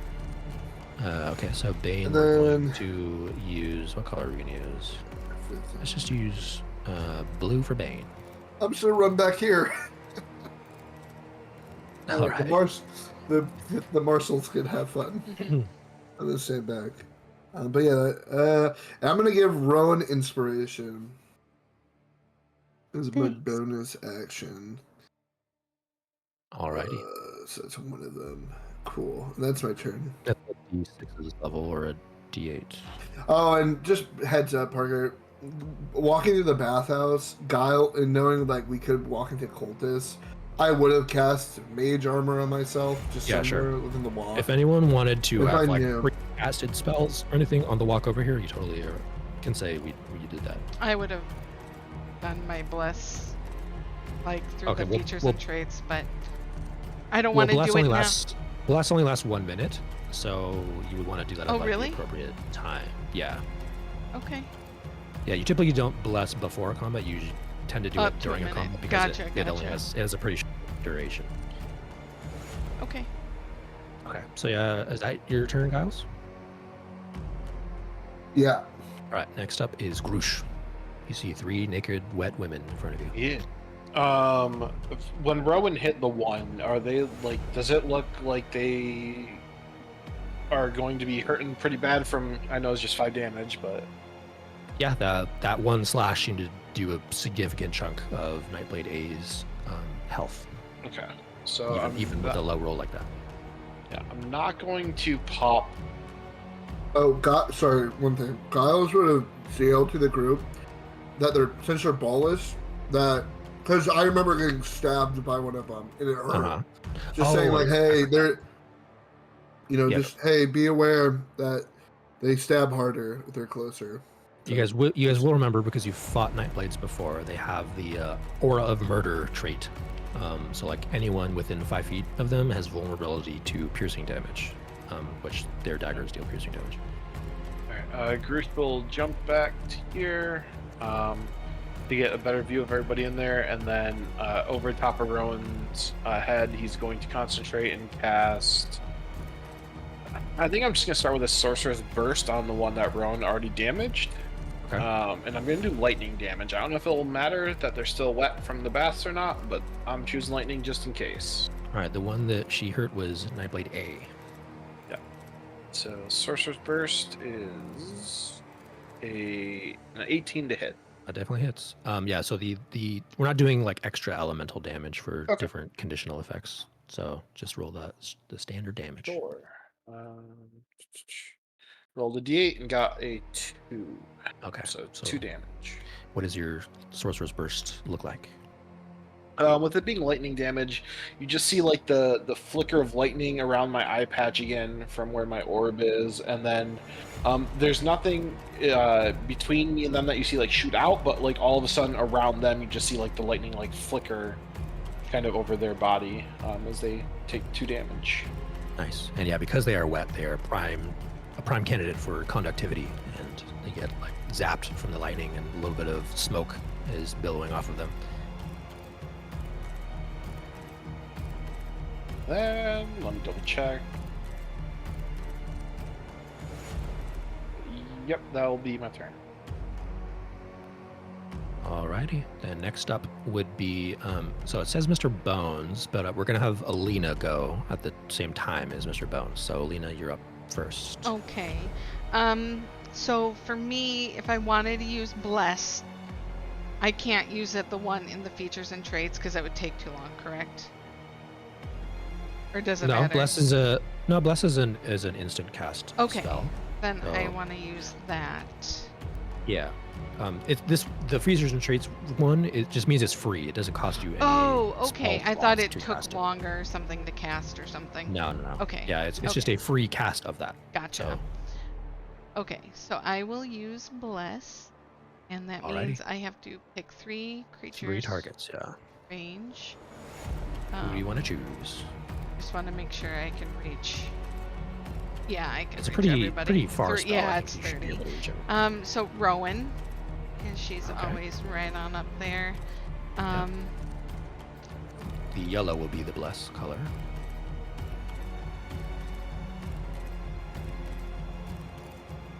Grush, because he's going to be throwing damage. Sure. And then...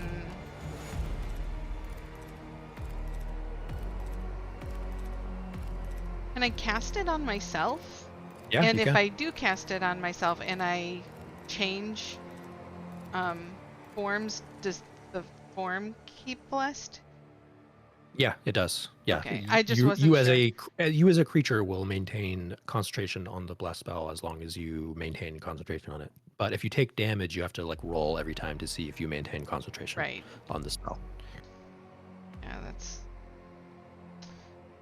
But even if you didn't bless yourself, you still would have to whenever you take damage, you just have to roll to see if you maintain Right. concentration. I'm just trying to decide if I want to get up closer for combat then, or if I want to stay a little bit more ranged and bless somebody else. I'm gonna bless Alphonse. Alrighty, Alphonse, you feel #blessed. I mean Damien. Do you want to describe how your blessed spell looks as you bless your friends and allies? Yeah.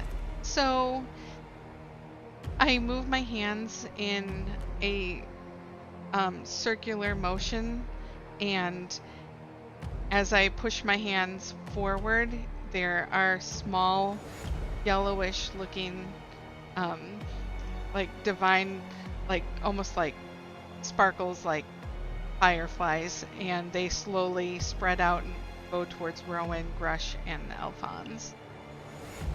All right, and the three of you feel magically enhanced. Okay. Do you want to do anything else, Alina? I'm going to move. If I click the right button, I'm going to move over. All right. And then, can I cast a Starry Wisp? Well, okay, so Bless was an Bless action was an to action, cast, so never mind. I so can't do that. I could just you move. wouldn't, unfortunately, be and then able to. Yes. I just saw that. Okay. Then I'll just move here and be prepared for the next one. Okay. So the next up would actually be Mr. Bones after you. So what would you like Mr. Bones to do?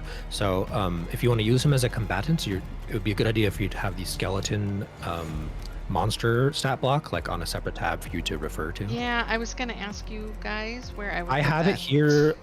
If you just tell me what you want me to do, I have the stat block here on the on my end, so I can do all the rolls for you and everything. Okay, if you that just works. Want to tell me, what you want him to do, and I'll do it. Yeah, I want him to kind of be able to tank a little bit for us, so I was gonna move him forward.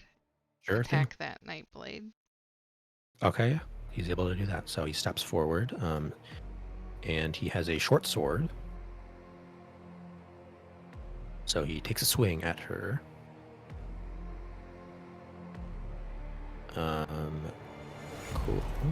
Ooh, and he only gets an 8 on his swing, so unfortunately, she's able to deftly step aside and avoid Mr. Bones's short sword slash. You're not supposed to roll like me. Yeah. Okay. I was gonna mention, with Parker's luck with rolling for his minions, he probably would want to roll instead. Yeah. I have a character in Trevor's campaign that he DMs, and my character also has a skeletal companion, but I always roll like trash on it. He misses all of his attacks. That's okay. I'll figure it out for next time. I just need to find out how to find its stats. Yeah, if you want to roll yourself, you totally are cool to do that. I just can just do it myself here pretty easily. Okay. Okay, so is that it for Mr. Bones? Is he gonna chill there? Yes. Alrighty. So then next up is Nightblade B. And she is, unfortunately, she's been under the effects of Bane. And she's a cultist of Baal, so she doesn't like Bane. So she's going to... She can freely move through her own teammate's square. So she's going to, step through here and then step to this square beside Rowan. And take a slash at her with her wicked-looking little dagger. And because she has the aura of murder around her, that means Rowan is under the effects of the aura of murder. So you will have vulnerability to her piercing damage should she hit you. Would that just cancel out the damage resistance that I get from rage? Yes. Okay.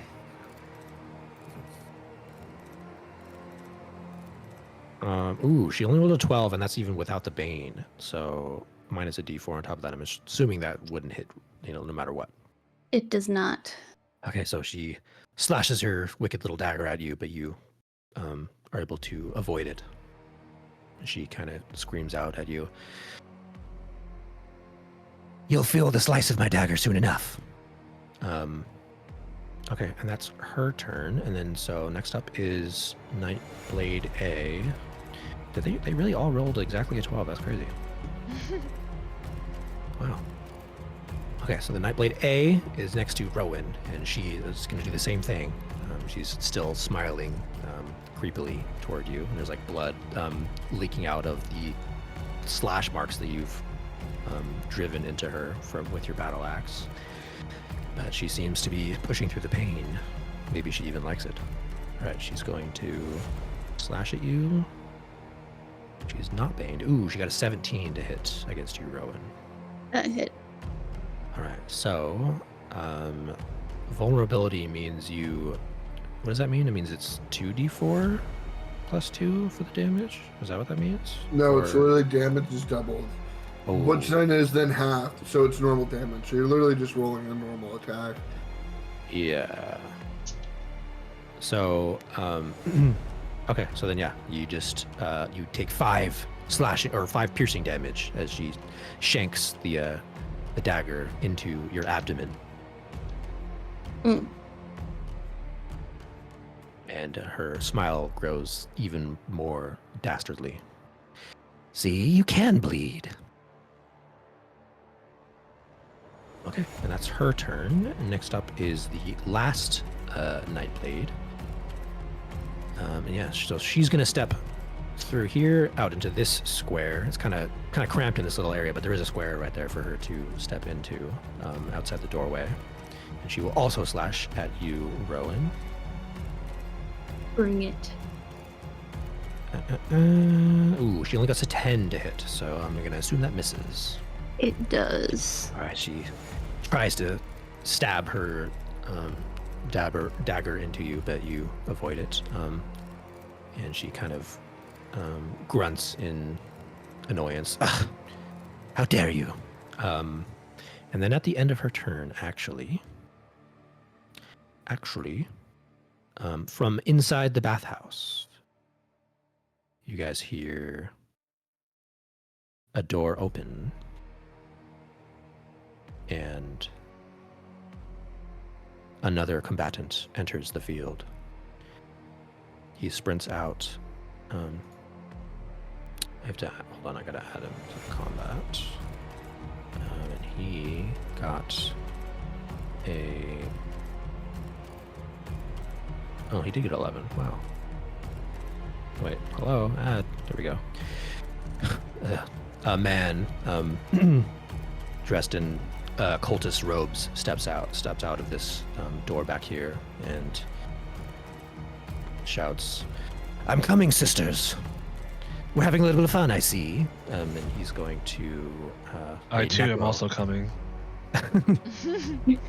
Wow, Alphonse is a gooner.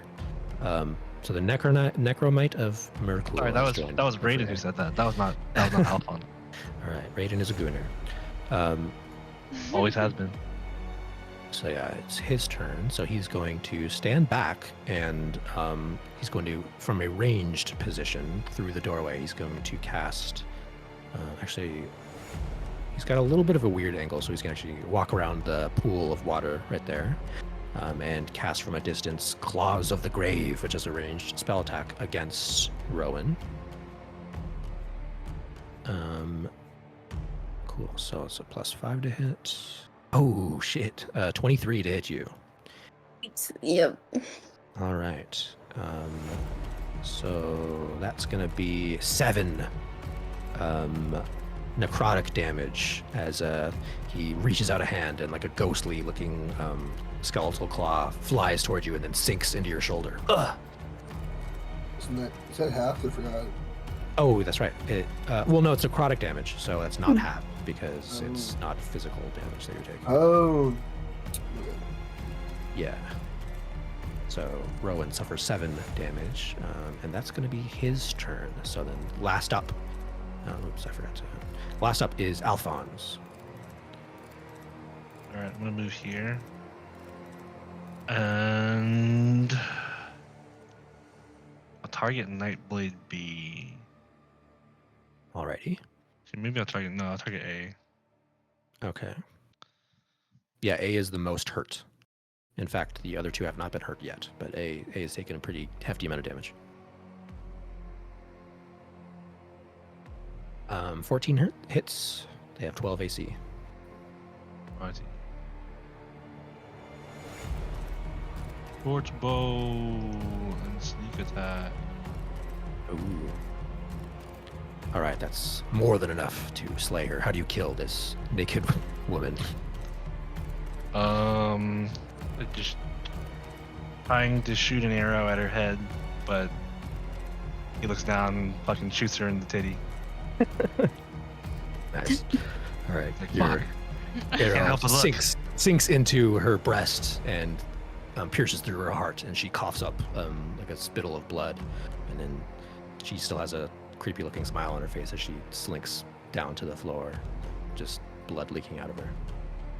I just feel sorry, Parker, for the agent assigned to the Discord and to see how do you kill this naked woman. There's no context. So, All right, I'm going to remove her from the combat tracker. Okay, so Nightblade A is deceased. Anything else, Alphonse? Nope, that's it. Okay. Next up is back to the top of the initiative order. Rowan, your go. Okay. I'm probably gonna pop my healing or potion of healing Nice. because I'm hurting a little bit. Let's see. And it's 2d4 plus 2. Yes. Okay. For some reason, it's not like set up to automatically roll. Yeah, I wish they had that. I don't know why they don't. So yeah, you can just roll 2d4 and then just add 2 to it and then change it yourself.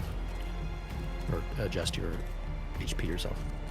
Okay, so 6 plus 2, right? So that, or 8. yeah, so 8. You heal back 8 HP as a bonus action to chug that healing potion. Feeling a little better. And gonna take a swing at Nightblade B in front of me. Okay. She smiles, ready to accept your slash toward her. Oh, that absolutely hits. Alright, and slightly better damage. Okay. Plus 2, Yeah, so 8. You're rolling low here. All right, so she takes 8 slashing damage from your battle axe, and yeah, she grunts from the pain of the slash. And then since on my first turn there wasn't enough people around me, but would I technically be able to hit the other Nightblade with Cleave? Oh yes, you would. I believe you do a second roll for that, and then like if you hit, it's less damage, but Yeah, I don't think I get the... yeah, you don't get your modifier damage. It's just the flat d12 Yeah. roll. Alright. Oof. 12 is their AC, so that actually does hit. And plus, you're also blessed. We forgot to mention that, so you should. Yeah. For these attacks, you could also roll a d4 to add on, but 12 hits regardless. So Perfect. you also come around for another slash toward Nightblade A, or not A, sorry. Oh wait, sorry, my mistake. I think the two.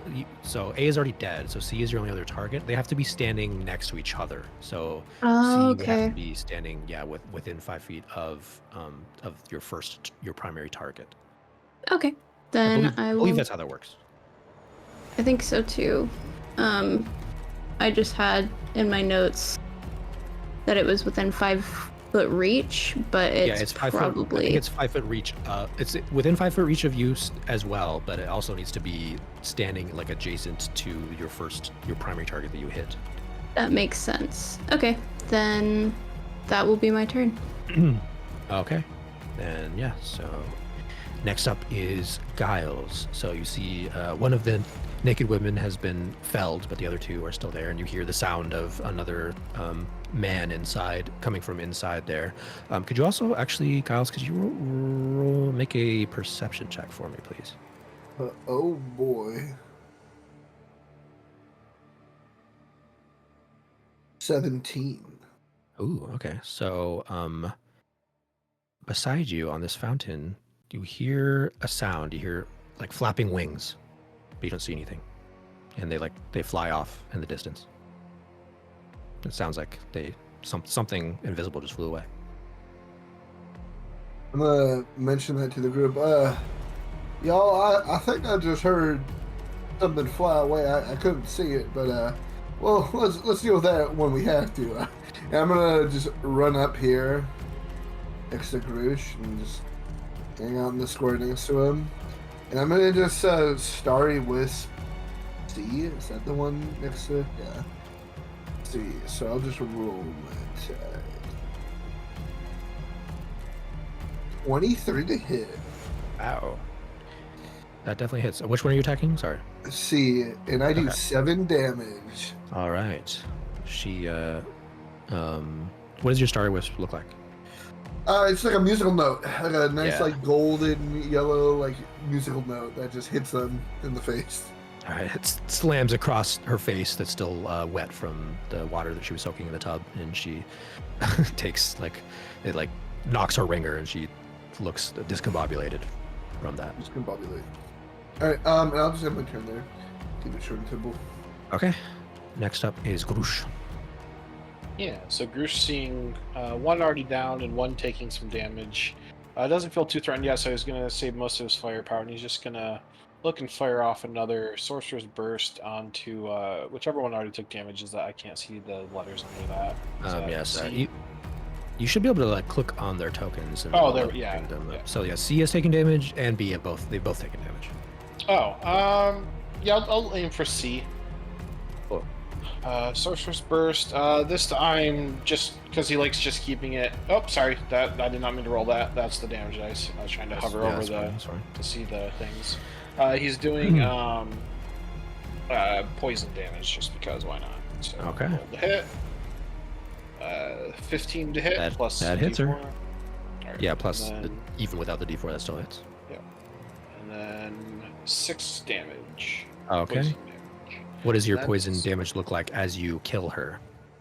Oh, so you'll see the burst of like green behind the eye patch, and then once again, nothing shooting towards her, but from like her orifices in her face, you just see like a greenish ooze kind of come out of her nostrils and the corners of her eyes and ears and stuff as like the poison just like seeps down and she collapses. Very creepily, though, she is laughing while it's happening. And she collapses to the ground, laughing while like gross poisonous ooze is leaking out of her orifices. Yep, and then same thing. I don't have a bonus action to use right now that I care about, so I will end my turn there. Okay. Next up is Alina / Mr. Bones. I'm actually going to use Bowl of the Dead on Okay. Nightblood. Or how far does it? Yeah, you should be able Range to reach. is I think 60 that's feet, 60, actually. yeah. So Holy she's cow. well within range. Yep. Okay. So what does she have to do Could then? do I have to be in like line of sight, or can I get the necromite as well with that? You would have to be able to see him. So where you're currently standing, I don't think you have a good line of sight. But if you moved up like one square, I think you would be able to see through the open door toward right him here? inside. Yeah. You can see him inside now. Okay, I'll actually move forward and I'll use Bowl of the Dead on him. Okay. I will remind you that Toll the Dead, it actually does more damage to a creature who has already taken damage. So Nightblade Lee has taken damage, so she would Oh. actually take more damage from this, but the Necromite hasn't taken any He damage hasn't yet, so it taken would be any like, at all. Okay, it would be a lesser damage value theoretically. thank you for reminding me of that. Yeah. Then I will keep it on Nightblade me, Okay. Cool. and then So, so I just what does she have to do? um She has to do a wisdom the- save, if I'm correct. Yes, wisdom saving throw or take 1d8 necrotic damage.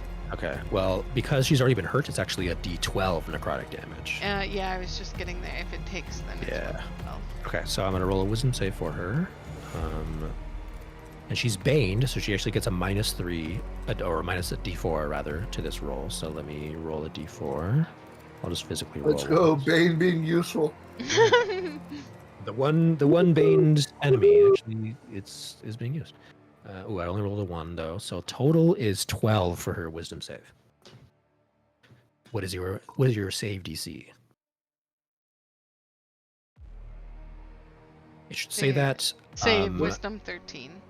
Oh, so she just barely fails. She actually rolled a 13 Let's initially, go. and then the Bane with the -1 The causes her to Bane fail. worked.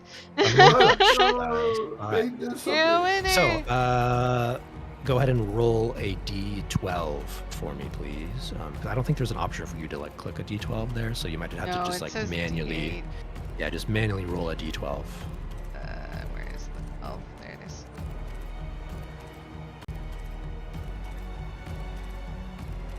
Ooh, nice. All right, you deal enough damage to slay her as well. So how does your spell kill her?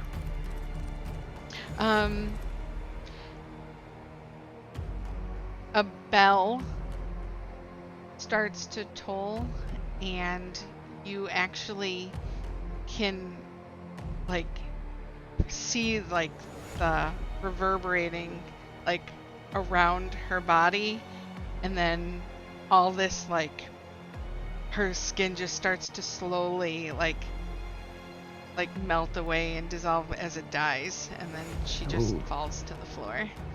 Oh yeah.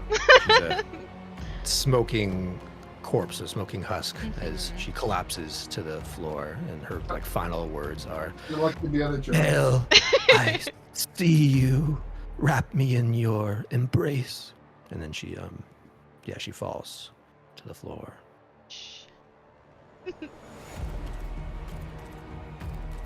Okay. Anything else you want to do, Alina? And then you have Mr. Bones after that as well. No, because that was her action. Then Mr. Bones. Sure. I'm gonna have him. How much movement does he have? Is he able to get to Necromite? He has a base speed of 30 feet, so each square is 5 feet. Oh, 5, 10, 25. Yep. And then I will have him attack All right. So the skeleton Necromites. lumbers up toward this necromite, and the necromite smiles at him like, "How dare you use my own weapon against me?" Because Markul is the Lord of Bones. Funny enough. That is where we got it. Yep. Yeah, so Mr. Bones will be doing a short sword attack against him. He only rolls... You can do it. I And- have faith in you. he only rolls a 10. So he misses because the Necromite's AC is 11. So he just barely misses. The Necromite steps aside and avoids the attack. Cool. And I'm assuming Mr. Bones is going to chill there, so... Yeah. That would be it for Alina's turn. So then it is now the Necromite's turn. Of He's course. going to. He feels very. This is blasphemous that you would use his own magic against him. So he's going to try to kill this skeleton. So he takes out a giant skull. It's a huge hefty flail that has a skull as the head of the flail at the bottom. He's going to take a swing at Mr. Bones. Oh, and he hits Mr. Bones. Okay, so... Not Mr. Bones. Do skeletons are they vulnerable to bludgeoning damage? That's a good question. I think they are. I would think that's. They I are would vulnerable think to so. bludgeoning damage, and his flail does bludgeoning damage. So... Boo. Okay, so this is going to be double. Ooh, so he rolled a 5, so he takes 10. Mr. Bones takes 10 bludgeoning damage as the flail cracks into his rib cage. So he's just barely standing, Mr. Bones. 10 damage. So yeah, some of his bones splinter and like shoot off from his body or from his skeleton. Cool. And I don't believe the necromants have multi-attacks, so that's it for him. So he's just going to turn back to the rest of you. If this is my day to die, then so be it. I'll rejoin the bones where I have always found my solace. And he like starts swinging his flail around, ready to accept your guys' oncoming onslaught. Okay, next up is Alphonse. Pull out my rapier and walk in. I'm gonna non-lethal him. Okay.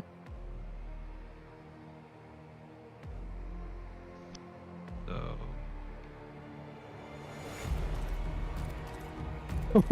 23 non-lethal.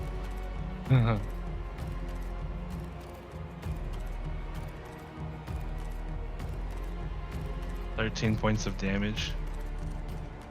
All right, that is exactly his HP. So, how do you knock him unconscious, essentially?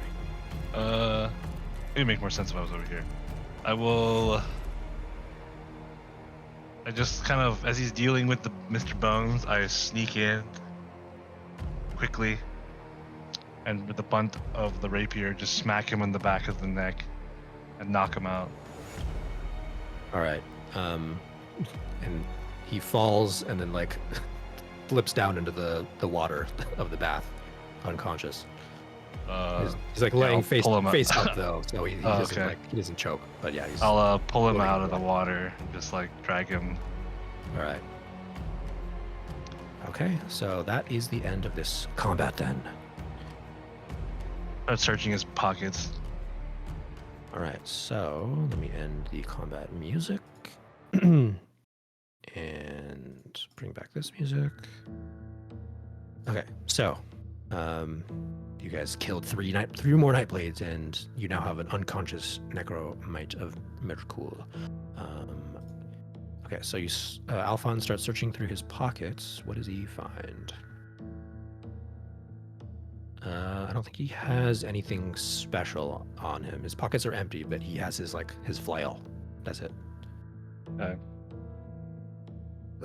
gonna head back. And the three women don't have anything other than their daggers because they were naked. Yes, I assume so. As much.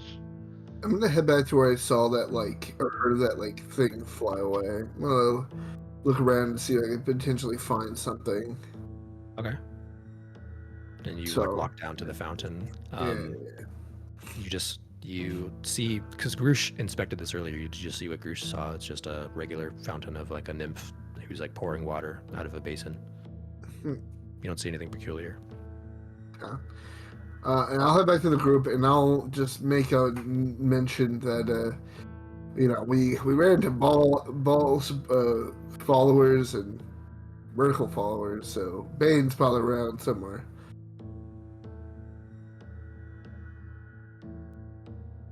Fonz, you didn't take that flail, did you? Nope. All right. Just was searching through his stuff. Yeah, so Grush is going to take his robe back from Mr. Bones and put it on again, and instead he's going to pick up the flail and give the flail to Mr. Bones. Okay. All right. What is a flail's? Is it also a D6 or is it a D8? No and is it idea. I've never used a flail actually. So Is there anything special about the daggers that they had, or is it just daggers? They're just standard cultist daggers.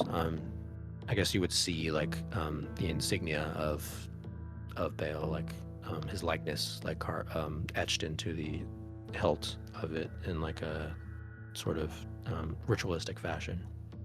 I'll go ahead and grab more. I'll grab those daggers.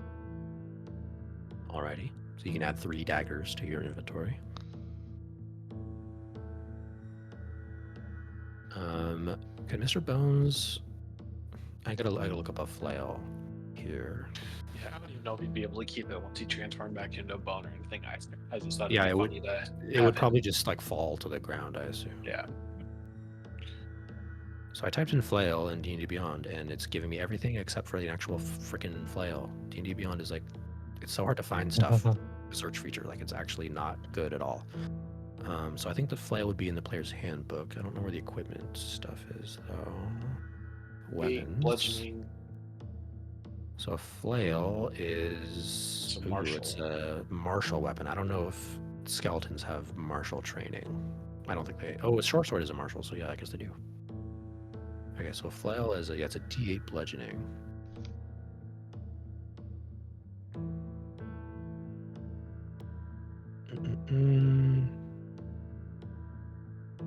Doesn't have any special properties either. Okay, yeah, the Mr. Bones will take the flail. He has like a short bow on his back, and now he has a short sword in one hand and a flail in the other hand. So he's kitted out.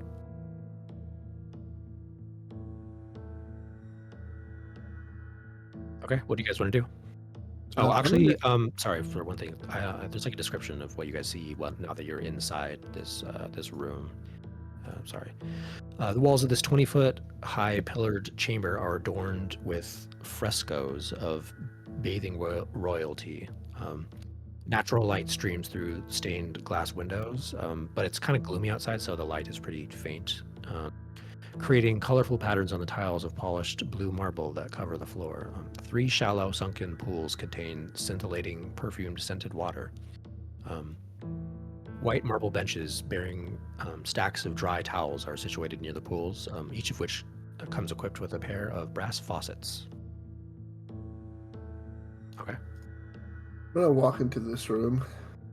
Okay, yeah, so you step to this door, and open the door to reveal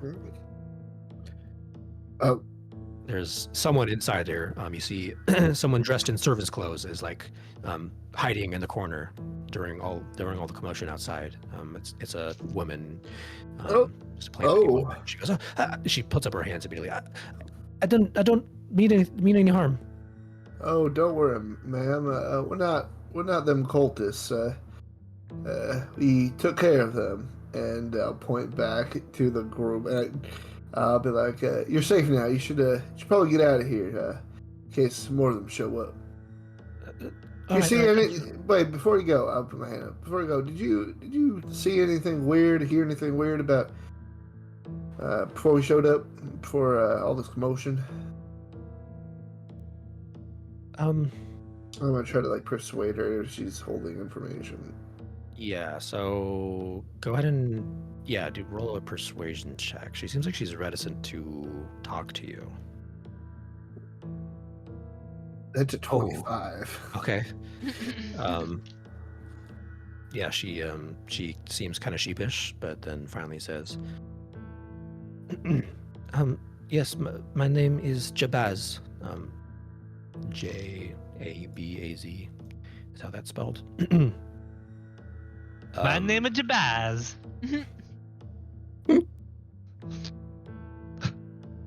She says, yeah, my name is Jabaz. I'm just a servant here. The Countess's son, Mortlock, he owns this place. He told me to work here and keep quiet, and he paid me well. So I'll type the name here that she just gave you. So the Countess, you assume, would be Countess, or not Countess, Duke. So wouldn't it be a Duchess if she's female? Yeah. Yeah. It's a letter okay. sent to Duke fan. Anyway, so yeah, and Alphonse, and maybe Giles as well, you would know that one of Duke Vanthamper's sons, her youngest son, is named Mordlock. So that's the name that Jabaz just gave you. Mordlock, he runs this place, and he told me to keep quiet and don't speak of anything. So I did. He told me not to hang around here after hours. I'm strictly to leave as soon as my shift ends. And you haven't seen them gathering anywhere? People that show up here look strange. I have seen some strange people, and she kind of like looks through the open door out at the fucking like three dead women out there now, and she like gasps, "Oh, what has occurred here?" Well, they tried to stab us, and we weren't fond of that, so we killed them. No way, no another way to put it. Yeah, they won't be bothering you. Oh, she like thinks for a second and says, I always suspected he was running some sort of shady business on the side. Well, yeah, well, if he's dealing with these cultists, then yeah, it makes sense. I did see one thing once, and she like she points across the way at this door, and says, I did see one time, I wasn't supposed to, but they left the door open. There's a secret door in there. There's a latch on the wall, and if you pull on it, the door will open. I don't know what it leads to, maybe a basement or something, but that's all I know. Well, Jabez, that's a lot of information. Thank you. Here, let me. I'm gonna just like guide her out, and like, I'm gonna just like walk her out to the main area, explain what she said to me to the group, and then if she wants to, I'm just gonna like walk her out of the facility. Yeah. Are you guys just gonna leave the dead bodies here? Because this is technically it is a public bathhouse, and you don't know if like anyone will come here while you guys. I imagine like while Giles is talking with her, Rowan is just starting to pull all the bodies like inside. Okay. Did you want to? Maybe you could like put all of them inside this room and like close the door or something. Yeah. And then That's have Nat come and like sit watch in front of the door or something. Yeah. Okay, yeah. We'll say Rowan is dragging the dead cultist bodies in here and closes the door, and we'll say Alina has Nat come and stand guard, good little guard dog in front of the closed door. Okay, yeah. So Giles, you're able to. She thanks you profusely for letting her live, because she doesn't know what to think of you guys after you just murdered everyone. All right, yeah, and I'll walk her out of the compound. Hey, technically, we didn't murder everyone. We left one alive. He's right. She just sees like the pools of like blood on the ground from where they were, and like the drag marks across the ground, and she like sidesteps around them and just like starts running away and flees. As she's leaving, Grush will bend down and just tie up the necromite with the rope from his pack. He'll just bind him hands and foot. Are we gonna try to ask him some questions too, or are we just what's the plan here? Well, he's gonna probably take a while to come back to the land of the awake. So Grush dunks his head in the pool to see if it wakes up. Oh, geez. Okay. Okay. Yeah. So Grush dunks his head into the water, and like nothing happens for a second, but then like once he like sucks in a breath of air, he starts like spluttering and coughing, and it seems to like wake him up from his unconsciousness, and he starts to struggle against your guys' grip. See? Well, all right. Good job. You've woken him up. You want to take him out Yeah, of the are you water? still holding his head down? No. I like dunked him and pulled him out to like just get the water out of his face. I didn't hold him under. Oh, okay. Well, yeah. So you yank his head out of the water, and now he's like dripping with water, and he starts spluttering and coughing up some bile, and says, "How dare you!" How dare us? Merkel sent us here and you attack us? And I point at Mr. Bones, like trying to, pass off that like we're also servants of Merkel. Okay. Roll a deception. This is gonna be a very, very high DC. That's alright. I'm due for a nat 20. I'm gonna give you Bardic Inspiration. Sure. Okay. Ooh, I will need it. So that's a 13, and then the Bardic's a D6 right now? Or what is it? Yeah. Or if you think you're not even gonna pass it, you can just hold on to it. Yeah, I mean, I will say that you needed a nat 20 to pass this. Okay, never mind that. Yep. As he's making this claim, Alphonse is gonna go, "What are you talking about? We're not fucking Merkle people." Oh wait, you were. Oh shit. Oh, whoops! I was being subterfuge. Are you guys like? Did you bind him with like rope or anything? Yeah, I Yeah, did. I said you that. did. All right. Yeah, so he starts struggling in his bindings to try to break free, but it seems like he's unable to. All right, what the heck is going on over here? Why are you? First of all, why are you in a bathhouse with 3 ballists? Naked ballists. Yeah, naked ball. Well, okay, I can understand why you would be okay with being around naked ballists, but why are you with ballists? He just kind of like smiles creepily up you, and you see he's like missing some of his teeth, and his other ones seem like they're like rotten. He's kind of a grotesque looking man. His hair is all a mangled, tangled, matted mess, and he seems very unkempt. He doesn't smell too good either. It smells like old dust. Step away from him. Even now that Sounds he's like been a washed off a little man. bit, he still smells bad. And yeah, he just simply like smiles at you.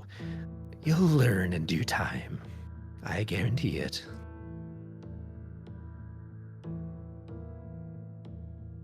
That's all he said. Why can't we learn now, buddy? He just sits there silently, still creepily smiling.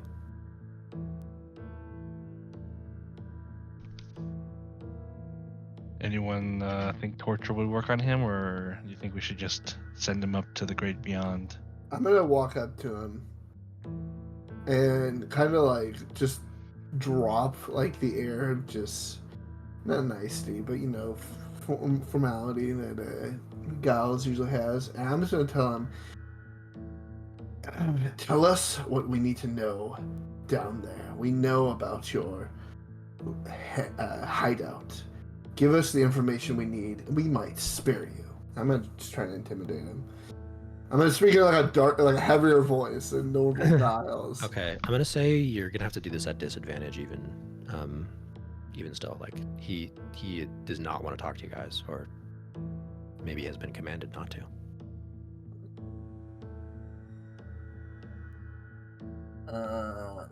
That's a 4. Oh, okay. I'm gonna use one of my heroic inspirations. Okay. To reroll. Let's see if I get something better.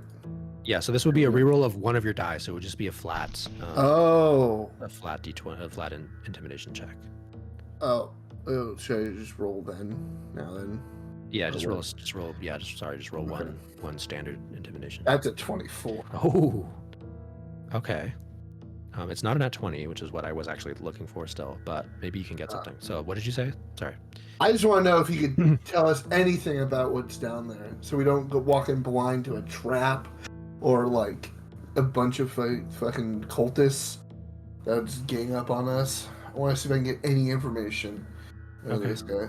He smiles upward toward you as he's like kneeling on the ground.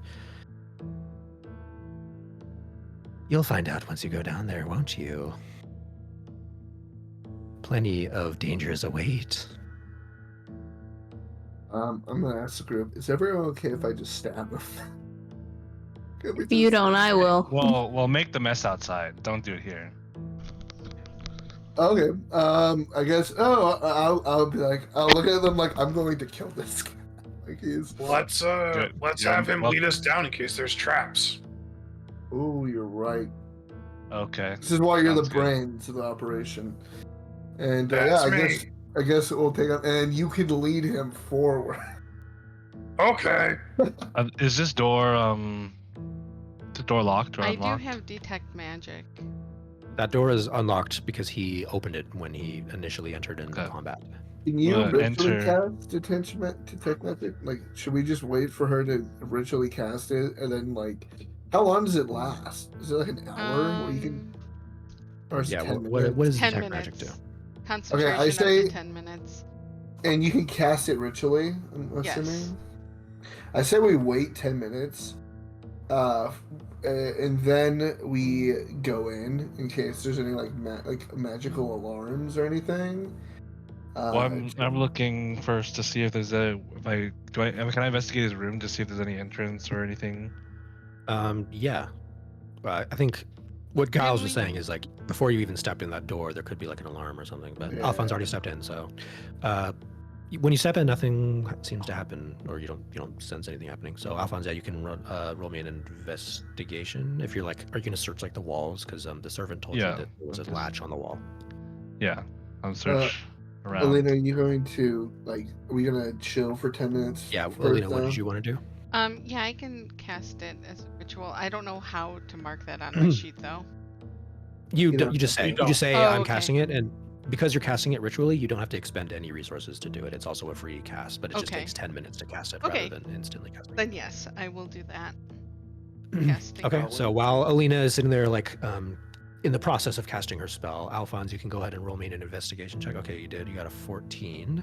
So you do see, as you like run your hand along the wall, you find a latch, like on the wall, like right here. Okay.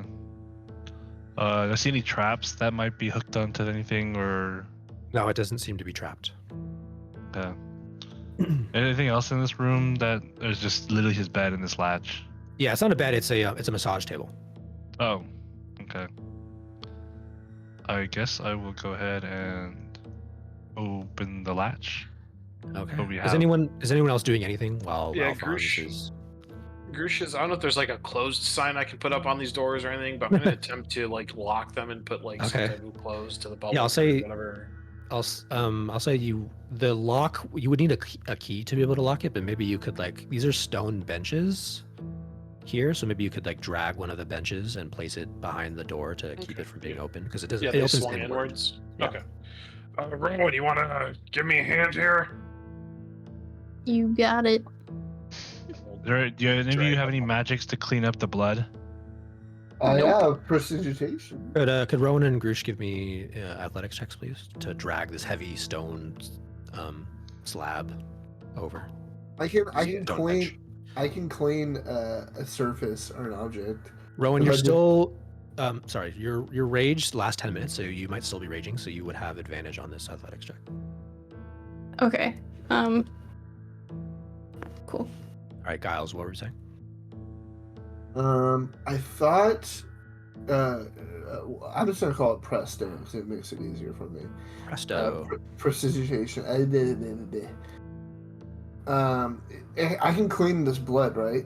Yeah, If you I could. just fucking presto. Yeah, you'll have to sit there for like a couple minutes, probably going over like each square. but- It's a 1 foot, 1 cubic feet of blood.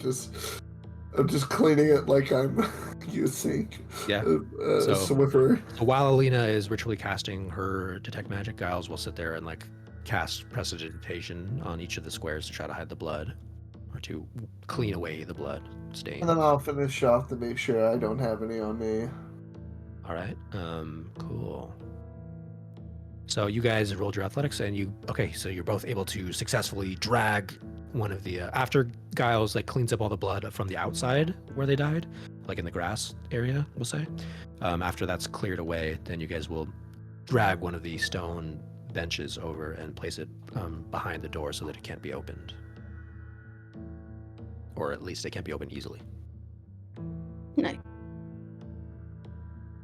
Okay, and then Alphonse, as you're in the room, you find the latch that you can open.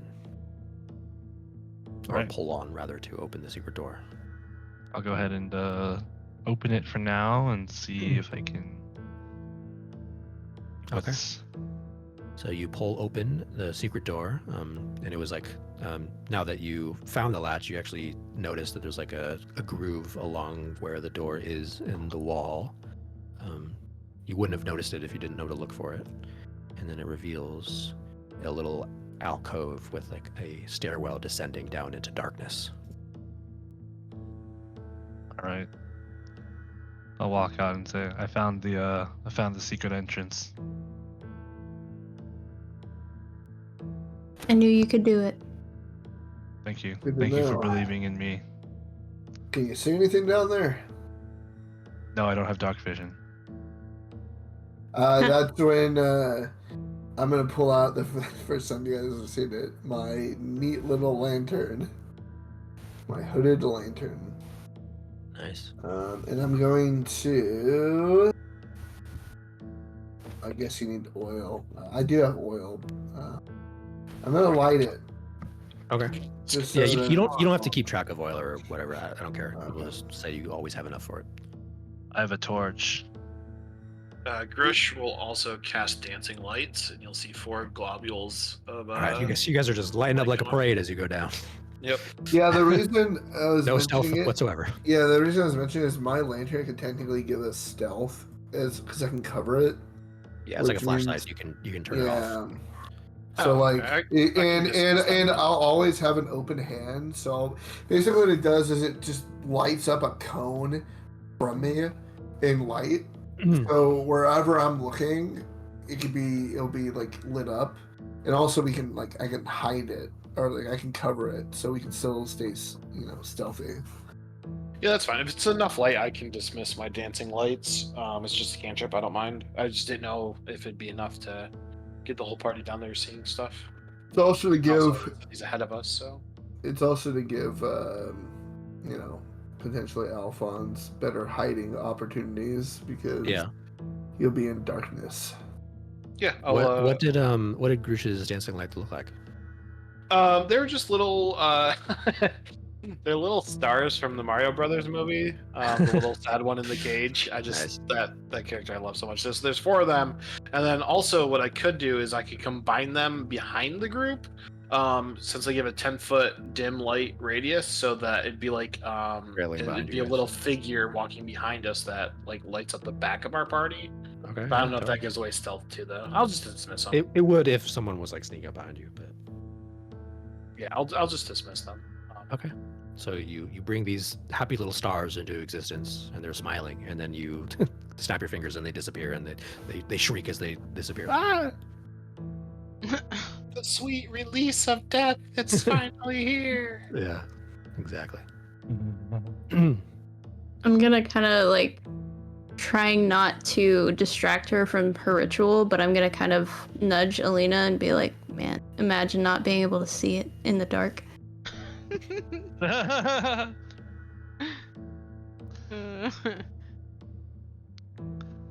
Some of us find it hard to see in the light too.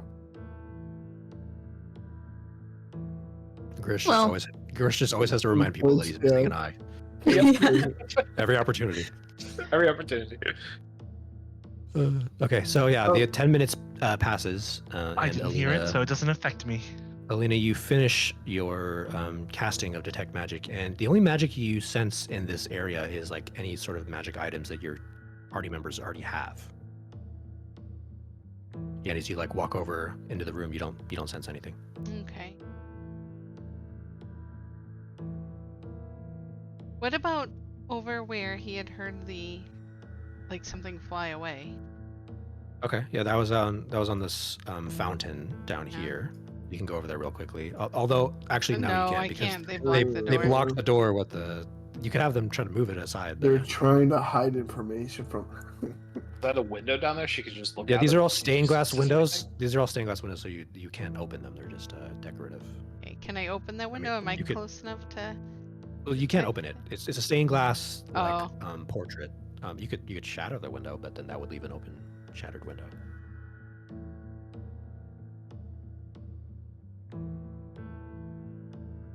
I'm gonna break that thing. How far? Oh, well, how far does Detect Magic reach out from you? Detect Magic reaches 30 feet.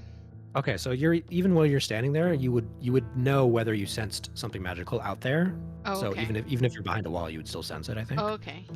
Because I think the only thing that blocks it is does like say a thin it's sheet blocked of... by 1 foot of stone, dirt, or wood. 1 Okay, this inch of isn't- metal or a thin sheet of lead. All right, this is a stone building, but it's not 1 foot of stone. It's only Okay, so 1 I foot would is know. pretty big. So I don't have So, to shatter glass.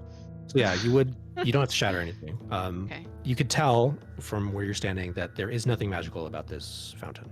Okay. Or yeah, there's nothing magical anywhere up Okay. here Okay. other than the magic items that your team already has.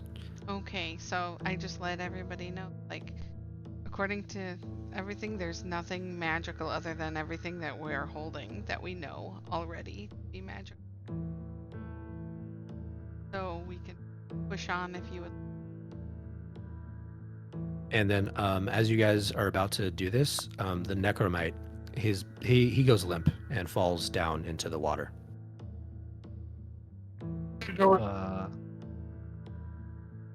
What did you guys do to him?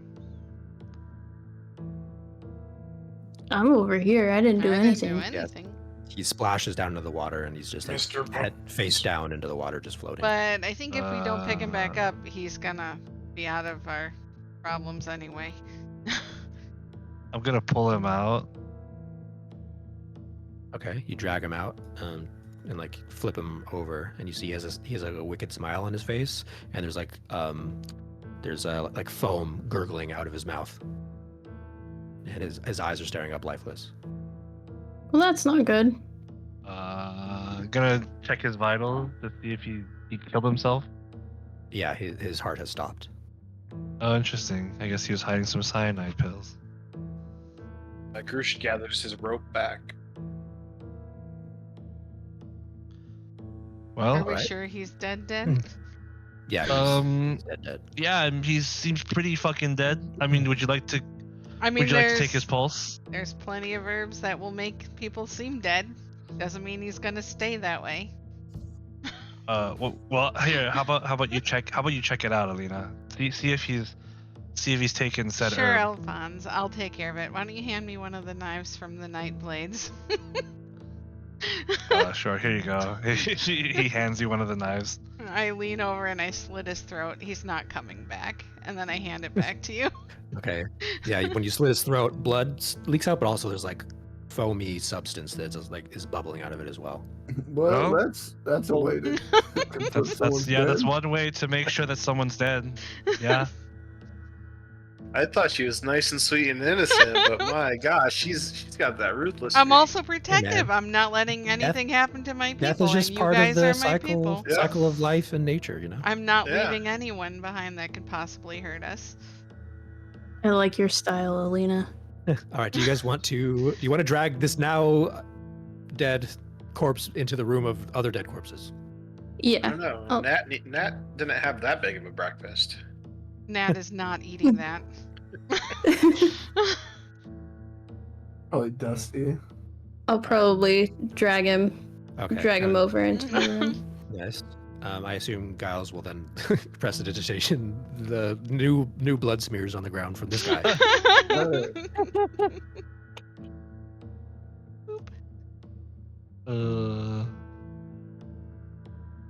Okay. Alrighty. Let's. I think we should start heading down. If anyone finds them, they'll just think that was one deadly orgy. Yeah. It'll be fine. The fucking that happened that killed 4. Okay, do All right, we want let's to see if press we can forward? find this treasure. Let's go. Old guy can pull. Grush will start heading out. Yeah, I'll follow. All right.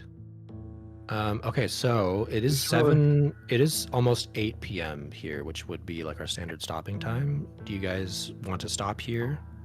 I'm good with that. I mean, I'm good with whatever. just I'm good. depends. I would on like the to get. I weekend. would like to get in the rhythm of just keeping it at 3-hour sessions. Then that's fine. Yeah, you can stop here then. Alrighty A good then. place to stop. Yeah. Till We'll next stop time, here. Further, it's death by orgy. Till next time. the staircase. All right. What was that? I'd let Grush? Giles. I'd let Giles, or whoever had that lantern, go first for the record. Yeah, Giles can but, lead the yeah. way. Okay. Awesome. All right, so I'll leave Giles here at the front. Cool. All right, and Mr. Bones is in here. I'll say Alphonse will be in here as well. All right, so that's where we're gonna call the session here tonight, guys. Thank you very much for playing. Hope you guys enjoyed it. Is everybody able to play again next Monday? This should be Yep. fun. Yeah. Yes. Just next Monday. It is 7 days from now, 24th. so that'll be the 24th. Yeah, I don't do anything. All right, awesome. Well, Oh yeah, Parker. Fuck, we have to. I'll discuss with you maybe later. Oh, we can discuss it now. So just heads up, for everyone here.